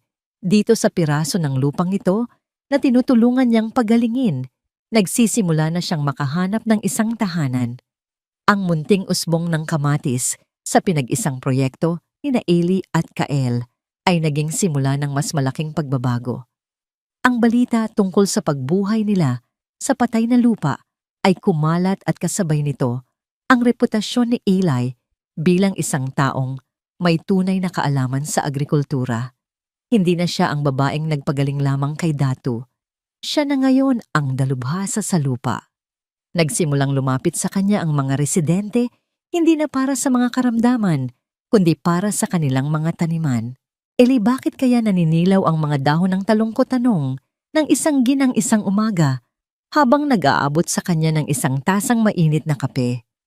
Ang simpleng alok ng kape ay isang malaking hakbang mula sa dating pag-iwas. Yung mga kamote ko, kinakain ng mga uod. Ano kayang pwedeng gawin, tanong naman ng isang magsasaka na may salakot na dati itinitignan lang siya mula sa malayo. Sa bawat tanong, buong puso niyang ibinabahagi ang kanyang kaalaman. Hindi siya nagsasalita na parang isang guro na nagtuturo sa mga estudyante. Sa halip, umuupo siya kasama nila sa lupa, sinusuri ang mga halaman at ipinapaliwanag ang mga solusyon na nakabatay sa organikong pamamaraan na natutunan niya, mga natural na pestisidyo na gawa sa sili at bawang, mga paraan ng companion planting para itaboy ang mga peste at ang kahalagahan ng crop rotation para mapanatili ang kalusugan ng lupa. Ibinahagi niya ang lahat ng laman ng kanyang notebook at ng kanyang puso. Ang kubo niya na dati isang simbolo ng kanyang pag-iisa ay naging isang sentro ng konsultasyon. Ang mga plano ng kanyang ama tungkol sa paggawa ng mga bracelet ay tuluyan ng nakalimutan, nakatambak sa isang sulok na palitan ng mga tunay at praktikal na proyekto. Isang araw nilapitan siya ni Kael, hindi na may pag-aalinlangan sa mga mata, kundi may paggalang. Ang kooperatiba namin, sabi nito, gusto naming palawakin ang aming mga produkto. Hindi lang saging at kamote, pero kulang kami sa kaalaman sa ibang mga pananim na pwedeng mabuhay dito. Umupo ito sa isang kahoy na upuan sa labas ng kubo ni Eli, isang bagay na hindi nito ginawa dati. Gusto nating maging self-sufficient, patuloy niya, ang boses ay seryoso. Para kung dumating man ang araw na itaboy tayo ng ama mo, meron tayong sapat na pagkain at kabuhayan para magsimula ulit sa ibang lugar. Ang mga salitang iyon ay tumagos sa puso ni Eli. Ang laban nila ay hindi lang para sa lupa. Ito ay para sa kaligtasan. At ngayon, ginagawa siyang parte ng laban na yon, isang kasama, hindi isang tagalabas. Tutulong ako, sabi niya, nang walang pag-aalinlangan. At doon nagsimula ang kanilang tunay na partnership. Ang piraso ng lupang pinagaling nila ay naging isang nursery o trial farm. Nag-eksperimento sila sa pagtatanim ng iba't ibang uri ng gulay, mga lettuce, repolyo, carrots, at bell peppers, mga pananim na karaniwang hindi itinatanim sa nayon na may potensyal na maibenta sa mas mataas na halaga sa mga pamilihan sa bayan. Ang kanilang mga araw ay napuno ng magkasanib na trabaho. Sa umaga, magkasama silang nagbubungkal ng lupa, naghahanda ng mga punlaan. Ang kanilang mga tawa ay madalas nang marinig habang nagbibiruan sila sa ilalim ng init ng araw. Sa tanghali, magkasama silang kumakain ng pananghalian kanin at kung anong gulay ang mapitas nila Habang nakaupo sa lilim ng isang puno, pinag-uusapan ang kanilang mga plano. Sa hapon nag-iikot sila sa mga taniman ng ibang residente, nagbibigay ng payo. Ang kanilang samahan ay naging isang pamilyar at tinatanggap na tanawin sa nayon. Si Eli at si Kael, ang babaeng taga-syudad at ang leader ng tribo. Habang lumalalim ang kanilang samahan sa trabaho, lumalalim din ang kanilang personal na koneksyon. Sa kanilang pagtatrabaho ang mga pisikal na harang sa pagitan nila ay unti-unting nawala. Minsan habang naglilipat sila ng isang mabigat na sako ng compost, nagkadikit ang kanilang mga kamay. Isang kuryente ang dumaloy sa katawan ni Eli, isang init na hindi galing sa araw. Nakita niyang natigilan din si Kael. Nagkatinginan sila saglit bago sabay nang ngumiti at nagpatuloy sa trabaho, ngunit may bagong kamalayan sa isa't isa. Ang pagbabago kay Eli ay hindi lang sa kanyang mga relasyon, kundi pati na rin sa kanyang sarili. Ang buhay ng pagtatrabaho sa ilalim ng araw ay nagbigay sa kanya ng lakas na hindi niya alam na mayroon siya. Ang kanyang mga braso ay naging mas matatag, ang kanyang mga binti mas malakas. Nabawasan ang kanyang timbang hindi dahil sa mga diet ng kanyang ina, kundi dahil sa isang aktibong pamumuhay at malusog na pagkain. Ngunit hindi na niya iniisip ang kanyang timbang. Isang araw, habang naghuhugas siya ng kamay sa sapa, pagkatapos ng maghapong trabaho, nakita niya ang kanyang refleksyon sa malinaw na tubig. Ang babaeng nakatingin pabalik ay iba na. Ang balat niya ay mas maitim hinalikan ng araw, hindi na maputlang tulad ng dati. Ang buhok niya ay madalas na nakatali lang sa isang magulong ponytail na may ilang hibla na tumatakas at dumidikit sa kanyang noo. May mga kalyo na sa kanyang mga palad, mga marka ng kanyang pagsisikap. Ngunit ang kanyang mga mata, ang mga mata niya ay buhay na buhay, kumikinang sa isang liwanag na hindi kayang ibigay ng anumang chandelier sa Maynila. Ngumiti siya sa kanyang refleksyon, isang ngiti ng pagtanggap. Sa unang pagkakataon sa buhay niya, nagustuhan niya ang babaeng nakita niya. Hindi dahil pumayat siya, kundi dahil naging malakas siya. Hindi dahil gumanda siya sa paningin ng iba, kundi dahil naging totoo siya sa kanyang sarili. Ang puso niya na matagal nang natutulog at nababalutan ng takot at pagdududa, ay nagsimulang tumuburin. Naramdaman niya ito sa tuwing ngumingiti si Kael, sa kanya isang ngangiting tila nagpapaliwanag sa buong paligid. Naramdaman niya ito sa paraan ng pagtingin nito sa kanya, isang tinging puno ng paghanga. Hindi sa kanyang apelyido, kundi sa kanyang kaalaman at determinasyon. Isang gabi, habang magkasama silang nakaupo sa labas ng kubo ni Eli, pinagmamasdan ang mga bituin na tila abot kamay sa dilim ng bundok. Nag-uusap sila tungkol sa mga pangarap. Ano ang pangarap mo, Kael? Tanong ni Eli. Kung hindi niyo na poproblemahin ang lupaing ito, tumingin si Kael sa malayo sa mga bundok na nagsisilbing kanilang pader at kanlungan. Simple lang, sabi niya, ang makita ang komunidad na ito na umunlad. Ang mga bata ay nakakapag-aral. Ang bawat pamilya ay may sapat na pagkain sa kanilang mesa. At ang aming kultura at tradisyon ay mananatiling buhay para sa mga susunod na henerasyon. Huminto siya at tumingin kay Eli. Ikaw, Eli, ano ang pangarap mo? Natigilan si Eli. Walang nagtanong sa kanya niyan dati.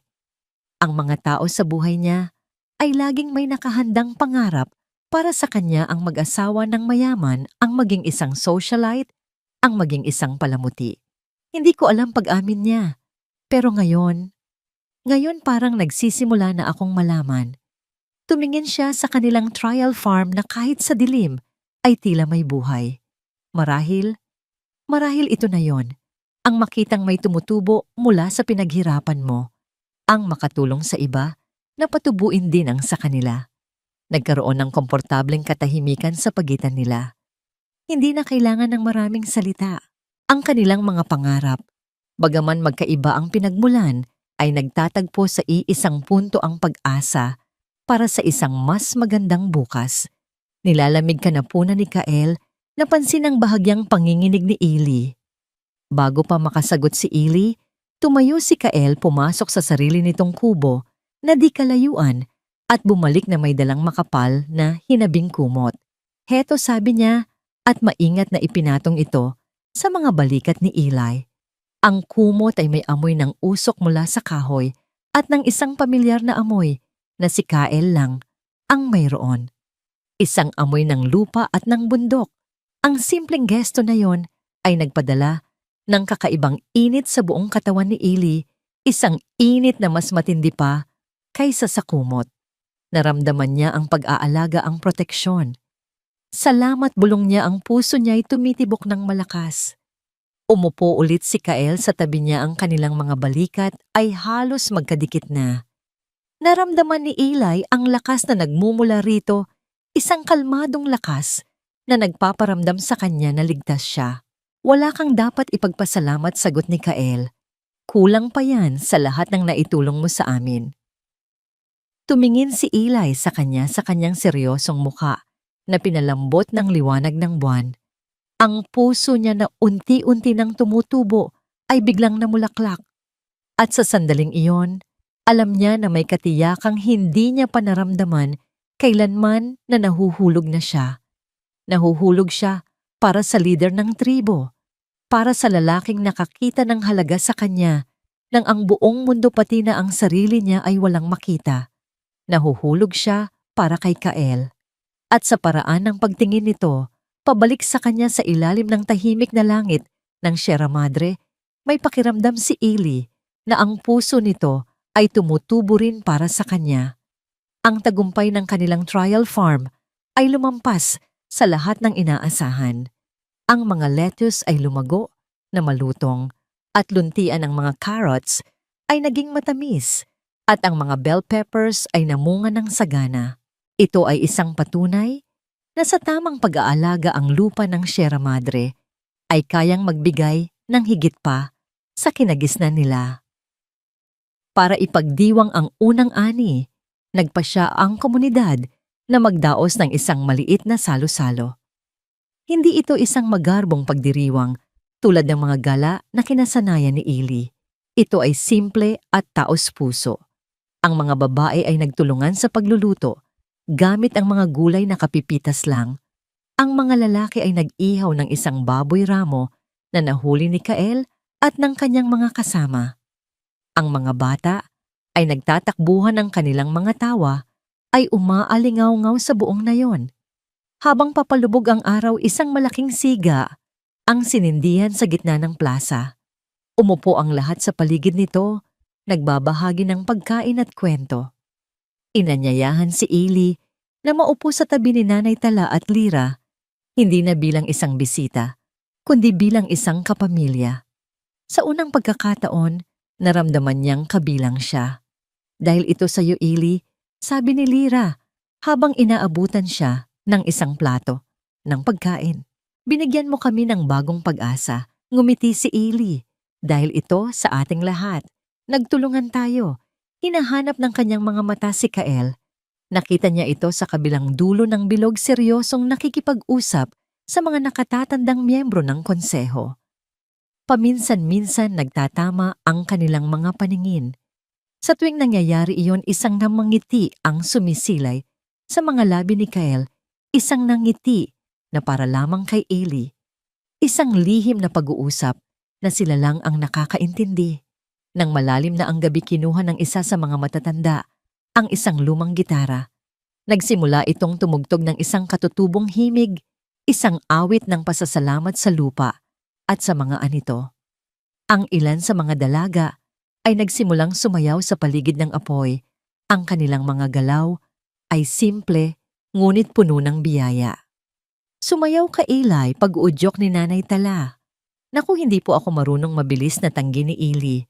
Naalala niya ang mga aralin sa pagsasayaw sa Maynila, ang kanyang pagiging clumsy ang mga panunokso. Walang tama o maling sayaw dito, sabi ng matanda. Ang mahalaga ay ang nararamdaman ng puso mo. Bago pa siya makatanggi ulit, isang kamay ang inilahad sa harap niya. Napatingala siya. Si Kael, Isayaw mo ako, Eli, sabi nito. Ang boses ay malumanay, ngunit may pilyong kislap sa kanyang mga mata. Nag-atubili si Eli. Naramdaman niya ang mga matang nakatingin sa kanila. Ngunit nang makita niya ang sinseridad sa mukha ni Kael na wala ang kanyang takot, tinanggap niya ang kamay nito. Ang kamay ni Kael ay magaspang at malakas, ngunit ang pagkakahawak nito sa kanya ay banayad. Dinala siya nito malapit sa apoy. Hindi sila sumayaw tulad ng mga dalaga. Naglakad lang sila nang mabagal sa saliw ng musika, ang kanilang mga kamay ay magkahawak pa rin. Hindi ko akalain na marunong kang maging romantiko, biro ni Eli para itago ang kaba sa kanyang dibdib. Marami ka pang hindi alam. Tungkol sa akin, sagot ni Kael, ang kanyang ngiti ay mas lalong lumapad. Huminto sila sa isang bahagi na medyo malayo sa karamihan, kung saan ang liwanag mula sa siga ay malabo. At ang liwanag mula sa mga bituin ay mas nangingibabaw. Salamat, Eli, sabi ni Kael, ang boses ay naging seryoso. Hindi lang para sa mga pananim. Salamat dahil ipinakita mo sa amin na may pag-asa. Ipinakita mo sa akin na hindi lahat ng galing sa mundo ninyo ay masama. Ipinakita mo rin sa akin ang maraming bagay. Kael, sagot ni Eli. Ipinakita mo sa akin na ang halaga ng isang tao ay wala sa kanyang apelyido o sa kanyang itsura. Nasa kung ano ang kaya niyang gawin para sa iba.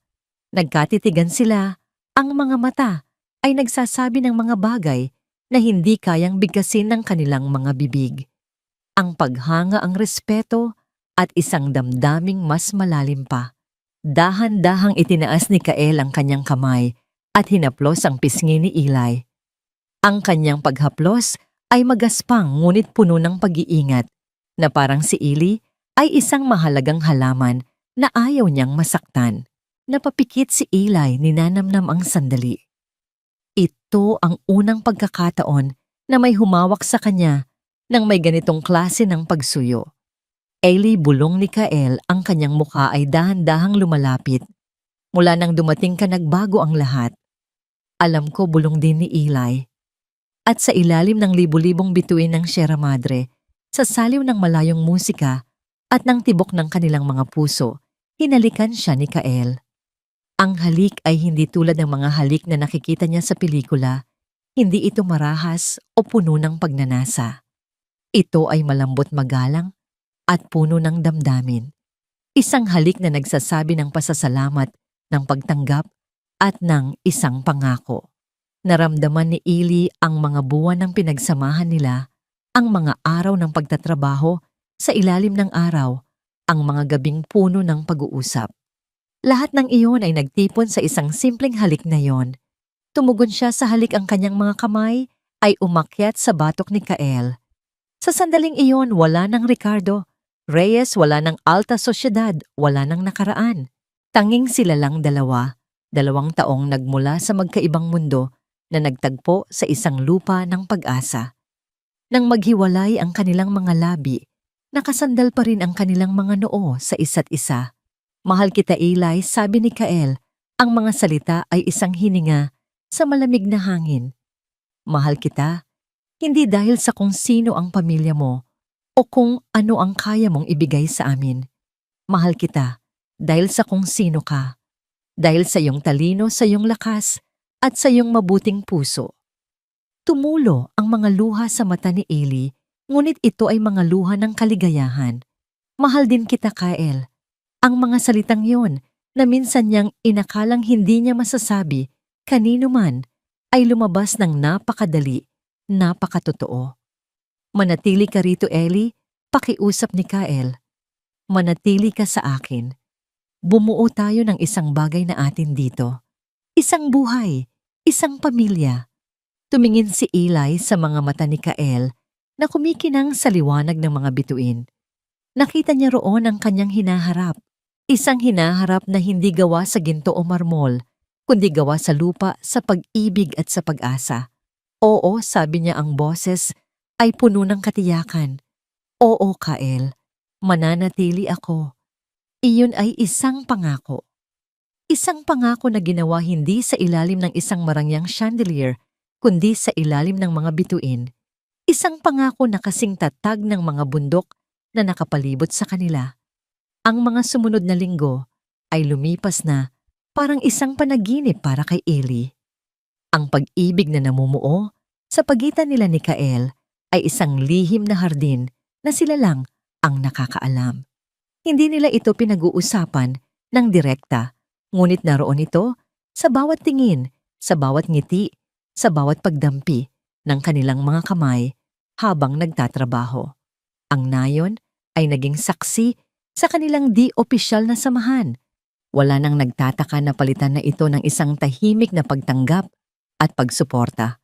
Ang trial farm ay naging isang ganap na tagumpay. Nagawa nilang magbenta ng unang batch ng kanilang mga high-value crops sa isang maliit na pamilihan sa bayan na nagbigay ng karagdagang kita sa kooperatiba. Si Eli sa tulong ni Kael ay nagdisenyo ng isang sistema para sa buong komunidad.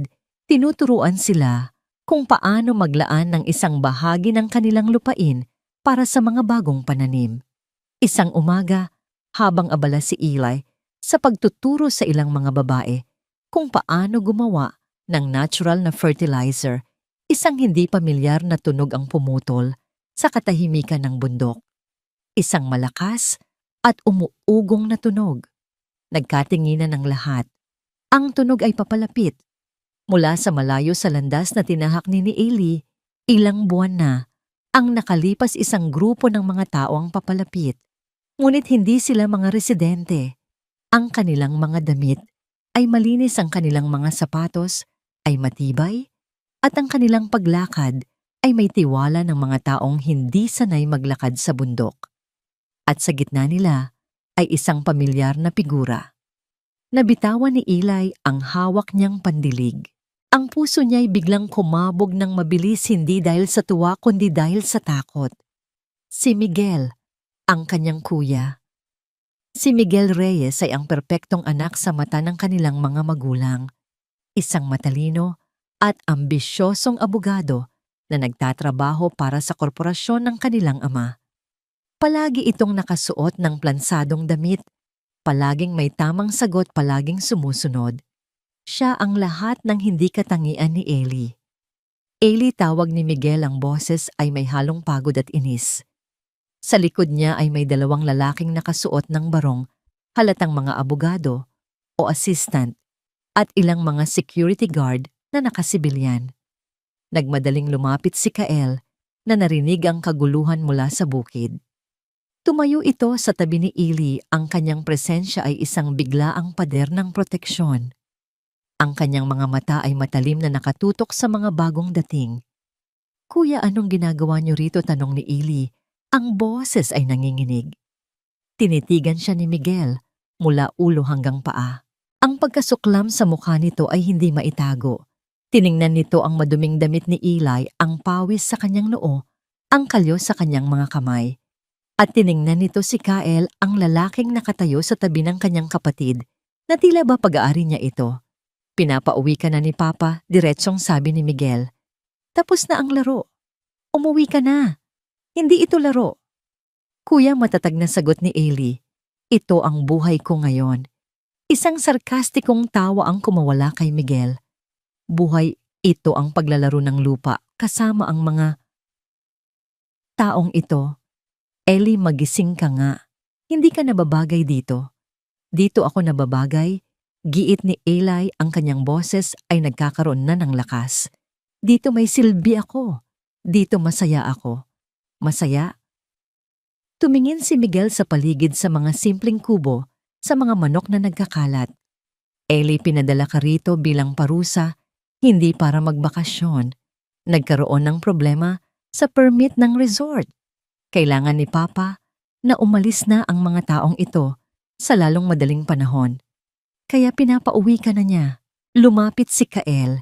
"Hindi kami aalis," sabi nito, ang boses ay kalmado, ngunit may bigat ng bakal. "At hindi niyo pwedeng pilitin si Eli kung ayaw niyang sumama." Hinarap siya ni Miguel. "At sino ka para magsalita? Para sa kapatid ko, siya si Kael Sarmiento," sagot ni Eli. "Ang leader ng komunidad na ito. At kasama ko siya." Ang paraan ng pagsabi ni Ellie nang kasama ko siya ay may kahulugang hindi nakaligtas kay Miguel. Tumingin ito mula kay Kael papunta kay Ellie at pabalik. Isang dahan-dahang pag-unawa na sinundan ng mas matinding pagkasuklam ang gumuhit sa mukha nito. Hindi makapaniwala bulong ni Miguel. Hindi lang sila ang kinakampihan mo, pumatol ka pa sa isa sa kanila. Ano na lang ang sasabihin ng mga tao? Wala akong pakialam sa sasabihin ng mga tao. Sagot ni Eli, ang kanyang pasensya ay nauubos na. Sa unang pagkakataon sa buhay ko wala akong pakialam. Kuya, hindi mo naiintindihan. Ang naiintindihan ko lang ay pinapahiya mo ang pamilya natin, sigaw ni Miguel. Lumapit ito at sinubukang hawakan ang braso ni Eli. Halika na, uuwi na tayo. Mabilis na humarang si Kael, ang katawan nito ay isang pader. Sa pagitan ng magkapatid, sinabi niyang ayaw niyang sumama. Huwag mo akong hahawakan, Indio, galit. Nasabi ni Miguel, tinabig ang kamay ni Kael. Ang tensyon ay biglang tumaas. Ang ibang mga residente ay nagsimula nang maglapitan dala ang kanilang mga itak at kasangkapang pansaka, handang protektahan ang kanilang leader at si Ellie. Kuya, tama na, sigaw ni Eli, pumagit na sa dalawa. Umalis na kayo. Ibinigay ni Miguel ang isang makapal na sobre kay Ellie. Laman niya ng final notice para sa komunidad na ito. May 1 buwan sila para umalis. Kung hindi ipapadala na ni Papa ang mga pulis at bulldozer. At ikaw, Ellie, sabi niya, ang mga mata ay nanlilisik. Kung hindi ka sasama sa akin ngayon, itatakwil ka ni Papa. Wala kang babalikan. Wala kang mamanahin. Wala kang pamilya. Ito ang huling baraha. Ang banta na alam niyang pinakakinatatakutan ni Ellie noon, ang pag-iisa. Nakatitig si Ellie sa sobre. Ang papel na yon ay isang hatol ng kamatayan para sa komunidad na itinuring na niyang tahanan. Tumingin siya kay Kael na nakatingin sa kanya, ang mga mata ay puno ng pag-aalala, ngunit may tiwala. Tumingin siya sa mga mukha ng mga taong tumulong sa kanya, nagtiwala sa kanya. At tumingin siya sa kanyang kapatid, ang sugo ng isang mundong puno ng kasakiman at walang pagmamahal. Dahan-dahan niyang kinuha ang sobre. At sa harap ni Miguel ng buong nayon at ni Kael, pinunit niya ito sa gitna. Pagkatapos ay pinunit niya ulit at ulit. Hanggang sa maging maliliit na piraso na lang ito na ipinilipad ng hangin. Napatanga si Miguel. Ang kanyang mga kasama ay nabigla. Sabihin mo kay Papa, sabi ni Eli, ang boses ay kalmado, ngunit matatag na parang bato. Ito ang pamilya ko ngayon. At hindi kami aalis. Lalaban kami. Nakatitig lang si Miguel sa kanya, hindi makapaniwala. Ang kapatid niyang laging takot, laging sunod-sunuran, ang kapatid niyang laging nagkukulong sa kanyang hardin, ay wala na. Sa harap niya ay isang babaeng hindi niya nakilala. Isang babaeng may paninindigan. Isang reyna sa sarili niyang kaharian. Nagkamali ka ng desisyon. Eli, sabi ni Miguel, ang boses ay malamig. Tumalikod ito. Huwag kang lalapit sa amin kapag umiiyak ka na. Pinanood ni Eli at ng buong nayon ang pag-alis ni na Miguel, ang kanilang pag-alis, ay kasing bilis ng kanilang pagdating. Nang mawala na sila sa paningin, isang nakabibinging katahimikan ang bumalot sa paligid. Pagkatapos isang tao ang pumalakpak. Pagkatapos isa pa. Hanggang sa ang buong nayon ay nagpalakpakan at nagsigawan sa tuwa. Niyakap nila si Eli, pinasalamatan siya. Naramdaman ni Eli ang kanilang init, ang kanilang pagtanggap. Sa gitna ng lahat, hinanap niya ang mga mata ni Kael. Nakatayo ito, hindi pumapalakpak, nakatitig lang sa kanya. Ang kanyang mga mata ay puno ng isang damdaming napakalalim, isang halo ng pagmamalaki, pag-ibig at kaunting takot. Alam nilang pareho. Ang pagpunit sa papel na yon ay hindi ang katapusan. Ito ay isang deklarasyon ng giyera. At ang tunay na laban ay ngayon palang magsisimula. Ang 1 buwan na palugit na ibinigay ni Miguel ay lumipas na parang isang idlip. Ang bawat araw ay may dalang bigat ng paparating na unos. Ngunit sa halip na matakot ang komunidad ay lalong nagkaisa. Ang deklarasyon ni Ely ay naging kanilang sigaw ng paglaban. Ginamit nila ang mga natitirang araw para maghanda hindi para sa isang marahas na komprontasyon, kundi para sa isang matatag na paninindigan. Sa pangunguna ni Kael at Eli, nag-organisa sila. Pinag-aralan nila ang kanilang mga karapatan sa ilalim ng batas para sa mga katutubo kahit gaano pa ito kahina.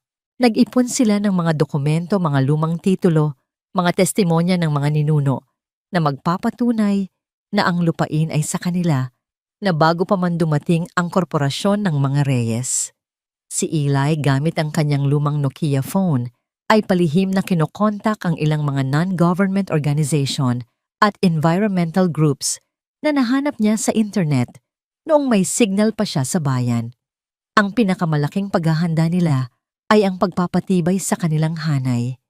Nagtayo sila ng mga pansamantalang barikada sa mga pasukan ng nayon, hindi gawa sa armas, kundi gawa sa pinagpatong-patong na mga troso, kawayan at malalaking bato. Nagtalaga sila ng mga bantay na magbabantay sa paligid ng walang tigil. Ang kanilang sandata ay hindi mga itak o sibahat, kundi ang kanilang presensya at ang kanilang pagkakaisa. Isang madaling araw, nang ang langit ay kulay abo pa lamang, ang kinatatakutan nilang tunog ay dumating. Hindi na ito ang tunog ng isang SUV kundi ang malakas at nakakayanig na ugong ng malalaking makinarya. Nandito na sila, sigaw ng isa sa mga bantay. Mabilis na kumilos ang buong nayon. Ang mga babae at bata ay dinala sa mas ligtas na lugar sa likod ng komunidad. Ang mga kalalakihan, kasama si Kael, ay pumunta sa harap ng mga barikada. Kasama nila si Ely. Ely, dapat sumama ka sa mga babae. Sabi ni Kael, ang muka ay puno ng pag-aalala. Hindi matatag na sagot ni Ely. Ang pamilya ko ang nagdala ng gulong ito. Haharapin ko sila kasama mo. Kinuha niya ang kamay ni Kael. Lalaban tayo ng magkasama. Tumango si Kael, ang kanyang mga mata ay puno ng pagmamahal at paghanga. Mula sa kakahuyan lumitaw ang dalawang malalaking bulldozer, ang kanilang mga pala ay parang mga pangil na handang manakmal. Sa likod nito ay isang grupo ng mga security guard na nakasuot ng uniforme, may mga batuta, at sa gitna nila bumaba, mula sa isang bagong-bagong pickup truck, ay si Don Ricardo Reyes mismo. Sa unang pagkakataon sa loob ng maraming buwan, nakita ni Eli ang kanyang ama. Ngunit ang lalaking nakatayo roon ay hindi na ang ama na kinatatakutan niya. Isa na lamang siyang dayuhan, isang simbolo ng kasakiman na handang sirain ang lahat para sa kanyang sariling kapakanan. Elena, sigaw ni Don Ricardo gamit ang isang megapono. Ang boses ay pinalaki at walang emosyon. Huling pagkakataon mo na ito. Umalis ka dyan at sumama ka sa amin. Huwag mong sirain ang buhay mo. Para sa mga taong ito, hindi sumagot si Eli. Nanatili siyang nakatayo sa tabi ni Kael sa likod ng barikada. Ang kanilang mga kamay ay mahigpit na magkahawak. Sarmiento, sigaw ulit ni Don Ricardo. Ngayon ay nakatutok kay Kael. Alam mong wala kang laban. Umalis na kayo ng mapayapa at bibigyan ko kayo ng kaunting tulong pinansyal. Pero kung titigas ang ulo nyo, wala akong magagawa, kundi gamitin ang puwersa. Hindi amin to ibinebenta. Sagot ni Kael, ang kanyang boses ay natural na malakas, hindi kailangan ng megapuno. Ang lupang ito ay buhay namin. Isang senyas ang ginawa ni Don Ricardo. Ang mga makina ng bulldozer ay umugong ng mas malakas. Dahan-dahan itong umabante papunta sa barikada. Ang mga security guard ay nagsimulang mag-march sa itinaas ang kanilang mga batuta. Ang mga taga na yon ay nagsimulang umawit ng kanilang katutubong awit, isang awit ng katatagan. Ang kanilang mga boses ay nagsama-sama, isang alon ng tunog na sumasalungat sa ugong ng mga makina. Nagbanta si Don Ricardo na ito ay magiging isang PR event para ipakita ang kanyang kapangyarihan. Ngunit si Ellie na natuto sa mga taktika ng kanyang ama ay may sariling plano. Habang ang lahat ay nakatutok sa papalapit na mga bulldozer, dahan-dahang inilabas ni Ellie ang kanyang smartphone, isang regalong ipinadala sa kanya ng isang NGO na may kasamang portable Wi-Fi device. Pinalitan niya ito ilang linggo na ang nakalipas nang palihim siyang bumaba sa bayan. Itinago niya ito sa likod ng isang puno, itinutok ang kamera sa buong eksena. Pinindot niya ang Go Live sa isang sikat na social media platform. Live from Sierra Madre Corporation tries to evict indigenous community, iyon ang simpleng titulo. Ama, pakiusap, itigil niyo na. To sigaw ni Eli sapat na malakas para marinig ng mikropono ng telepono. Walang kalaban-laban ang mga taong ito. Ang tanging kasalanan nila ay ang protektahan ang kanilang tahanan. Ang mga bulldozer ay nasa harap na ng barikada. Itinaas ng isa ang pala nito, handang wasakin ang mga kahoy. Ngunit bago pa ito makabagsak, isang boses ang sumigaw mula sa panig ni Don Ricardo. Itigil! Lahat ay napalingon. Huminto ang mga makina. Si Miguel. Mabilis siyang tumakbo mula sa likod at pumagitna sa mga bulldozer at sa barikada, kaharap ang sarili niyang ama. Miguel, anong ginagawa mo? Bumalik ka rito. Sigaw ni Don Ricardo, hindi makapaniwala. Hindi pa sagot ni Miguel, ang boses ay nanginginig, ngunit puno ng determinasyon. Tama na. Nakikita ko na ngayon. Mali ito. Maling-mali. Sa mga nagdaang linggo, binabagabag si Miguel ng kanyang konsensya. Ang imahe ng kanyang kapatid na matatag at masaya ang pagkakaisa ng komunidad at ang lantarang kawalang katarungan na ipinapagawa sa kanya ng kanyang ama ay unti-unting kumain sa kanyang pagkatao. Hindi na niya kayang maging bulag, ngunit hindi lang yon ang kanyang ginawa.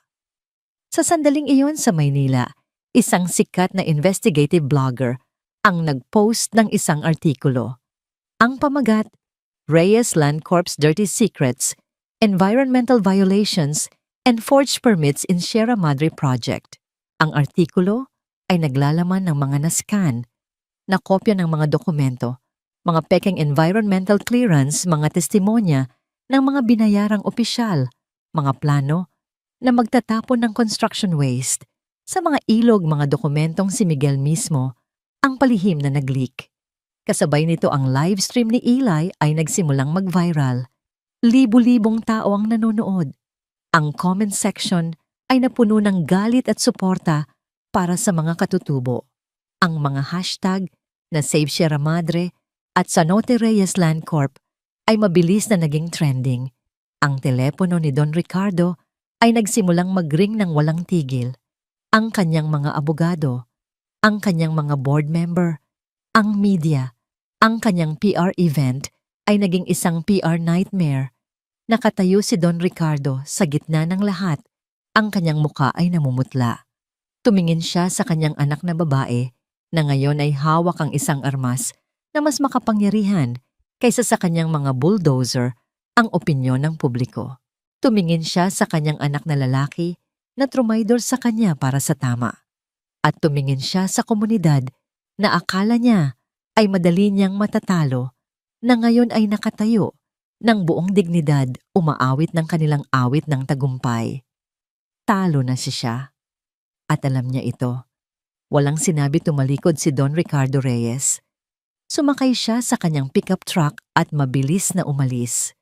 Ang kanyang mga security guard at ang mga operator ng bulldozer na nalilito. At walang utos ay sumunod na rin. Ang ugong ng mga makina ay unti-unting nawala, napalitan ng katahimikan, at pagkatapos, isang malakas na sigaw ng tagumpay. Nagyakapan ang mga taga na yon. May mga umiiyak sa tuwa.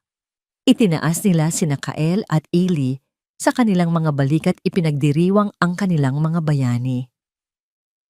Sa gitna ng kasiyahan, nagtama ang mga mata ni na Eli at Kael. Tapos na ang laban. Nanalo sila. Lumapit si Eli kay Miguel na nakatayo pa rin nanginginig. Kuya, sabi niya. Tumingin si Miguel sa kanya, ang mga mata ay puno ng pagsisisi at takot. Eli, patawarin mo ako. Niyakap ni Eli ang kanyang kapatid. Ang unang tunay na yakap sa loob ng maraming taon. Salamat kuya. Salamat. Nanalo sila sa laban hindi dahil sa dahas, kundi dahil sa katotohanan, pagkakaisa at pag-ibig sa lupa, pag-ibig sa kapwa at pag-ibig ng isang pamilyang kanilang pinili. Lumipas ang 5 taon. Ang alikabok mula sa laban ay matagal nang humupa, ngunit ang mga bunga nito ay namumulaklak sa bawat sulok ng nayon sa Sierra Madre. Ang komunidad na minsang nasa bingit ng pagkawala ay ngayon ay isang masigla at umuunlad na pamayanan, isang modelo ng sustainable living na dinarayo ng mga estudyante environmentalist at iilang turista na naghahanap ng katahimikan. Ang livestream ni Eli ay hindi lang nagligtas sa nayon. Binuksan nito ang mga mata ng bansa. Ang Reyes Land Corporation ay dumanas ng matinding dagok, bumagsak ang kanilang stocks, umatras ang mga investor, at naharap sila sa maraming kasong sibil at kriminal. Si Don Ricardo Reyes ay napilitang mag-resign bilang CEO. Ang Sierra Madre Eco Resort Project ay tuluyan ng nakansela. Si Eli ay hindi na bumalik sa penthouse sa BGC. Itinakwil siya ng kanyang ama tulad ng banta nito. Ngunit sa pagkawala ng isang pamilyang hindi kailanman nagmahal sa kanya, natagpuan niya ang isang tunay na tahanan. Ang trial farm na sinimulan nila ni Kael ay ngayon ay isang ganap na kooperatiba na nagpapatakbo ng isang malawak na organikong sakahan. Nagpapadala sila ng mga sariwang gulay, hindi lang sa mga pamilihan sa bayan, kundi pati na rin sa ilang mga piling restaurant sa Maynila na sumusuporta sa kanilang advokasya. Sa gitna ng nayon kung saan dating nakatayo ang kubo ni Eli, ngayon ay may isang mas malaki at mas matibay na istruktura. Ito ang Bahay Kaalaman, isang community center na nagsisilbing munting klinika, aklatan at training center. Si Nanay Tala ang nangunguna sa bahagi ng herbal medicine, habang si Eli naman ang nagtuturo ng mga modernong kaalaman sa agrikultura at pangangasiwa. Si Eli at si Kael, sila ngayon ang mga haligi ng komunidad. Ang kanilang pag-iibigan na nasubok sa gitna ng laban ay naging pundasyon ng kanilang pagsasama. 2 taon matapos ang komprontasyon, ikinasal sila sa isang simpleng seremonya na pinangunahan ng mga pinakamatatandang miyembro ng tribo. Isang pag-iisa, hindi lang ng 2 tao, kundi ng 2 mundo. Isang hapon, nakaupo si Eli sa isang duyan sa beranda ng kanilang bahay, isang bahay na itinayo nila ni Kael, gamit ang kahoy mula sa bundok at ang disenyo na pinagsamang moderno at tradisyonal. Mula roon tanaw niya ang kanyang bagong buhay. Sa hardin sa ibaba, isang 4 na taong gulang na batang lalaki na may kayumangging balat at mga matang, tulad ng kay Kael, ang masayang nagdidilig ng mga halaman. Siya si Danum, ang kanilang panganay, na ang pangalan ay nangangahulugang tubig sa katutubong wika. Sa tabi nito, sinusubukang gayahin ng kanyang kuya ay isang 2 taong gulang na batang babae na may bilugang pisngi at mga ngiting tulad ng kay Eli. Siya si Tala, ipinangalan sa kanilang gabay at kaibigan. Lumabas si Kael mula sa bahay, may dalang 2 baso ng malamig na lemongrass tea. Umupo siya sa tabi ni Eli sa duyan at inakbayan ito. Malalim na naman ang iniisip mo, sabi ni Kael, hinalikan ng buhok ni Eli na ngayon ay amoy araw at mga bulaklak.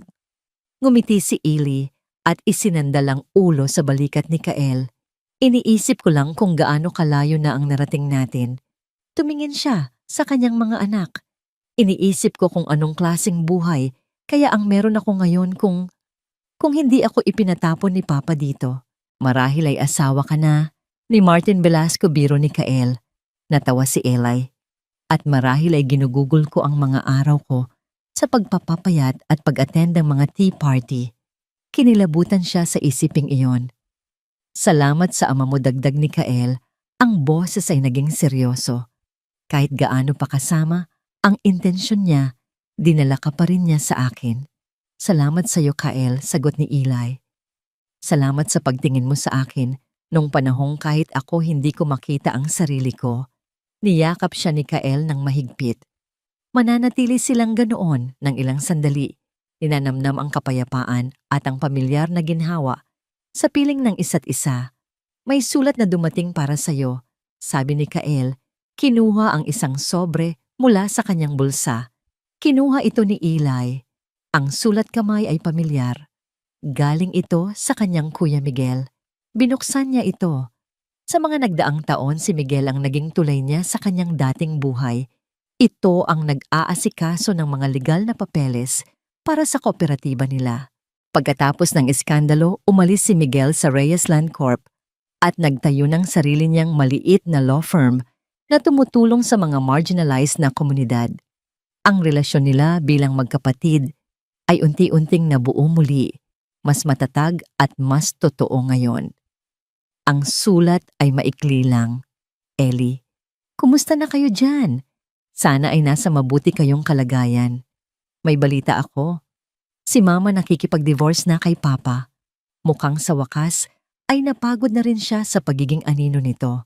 Sabi niya, gusto ka raw niyang dalawin dyan balang araw kung papayagan mo. Si Papa naman, nag-iisa na lang sa penthouse. Nalugi ang karamihan sa kanyang mga negosyo. Nabalitaan ko madalas na lang daw nakatingin sa bintana malungkot. Iniisip ko marahil ay nagsisisi na siya. O marahil ay hindi. Pero hindi na yon mahalaga. Ang mahalaga ay malaya na tayong lahat sa kanya. Ingat kayo palagi. Nagmamahal, Miguel. Tiniklop ni Eli ang sulat. Isang bahagi niya ang nakaramdam ng awa para sa kanyang ama. Isang lalaking nagkaroon ng lahat, ngunit namatay na walang pagmamahal.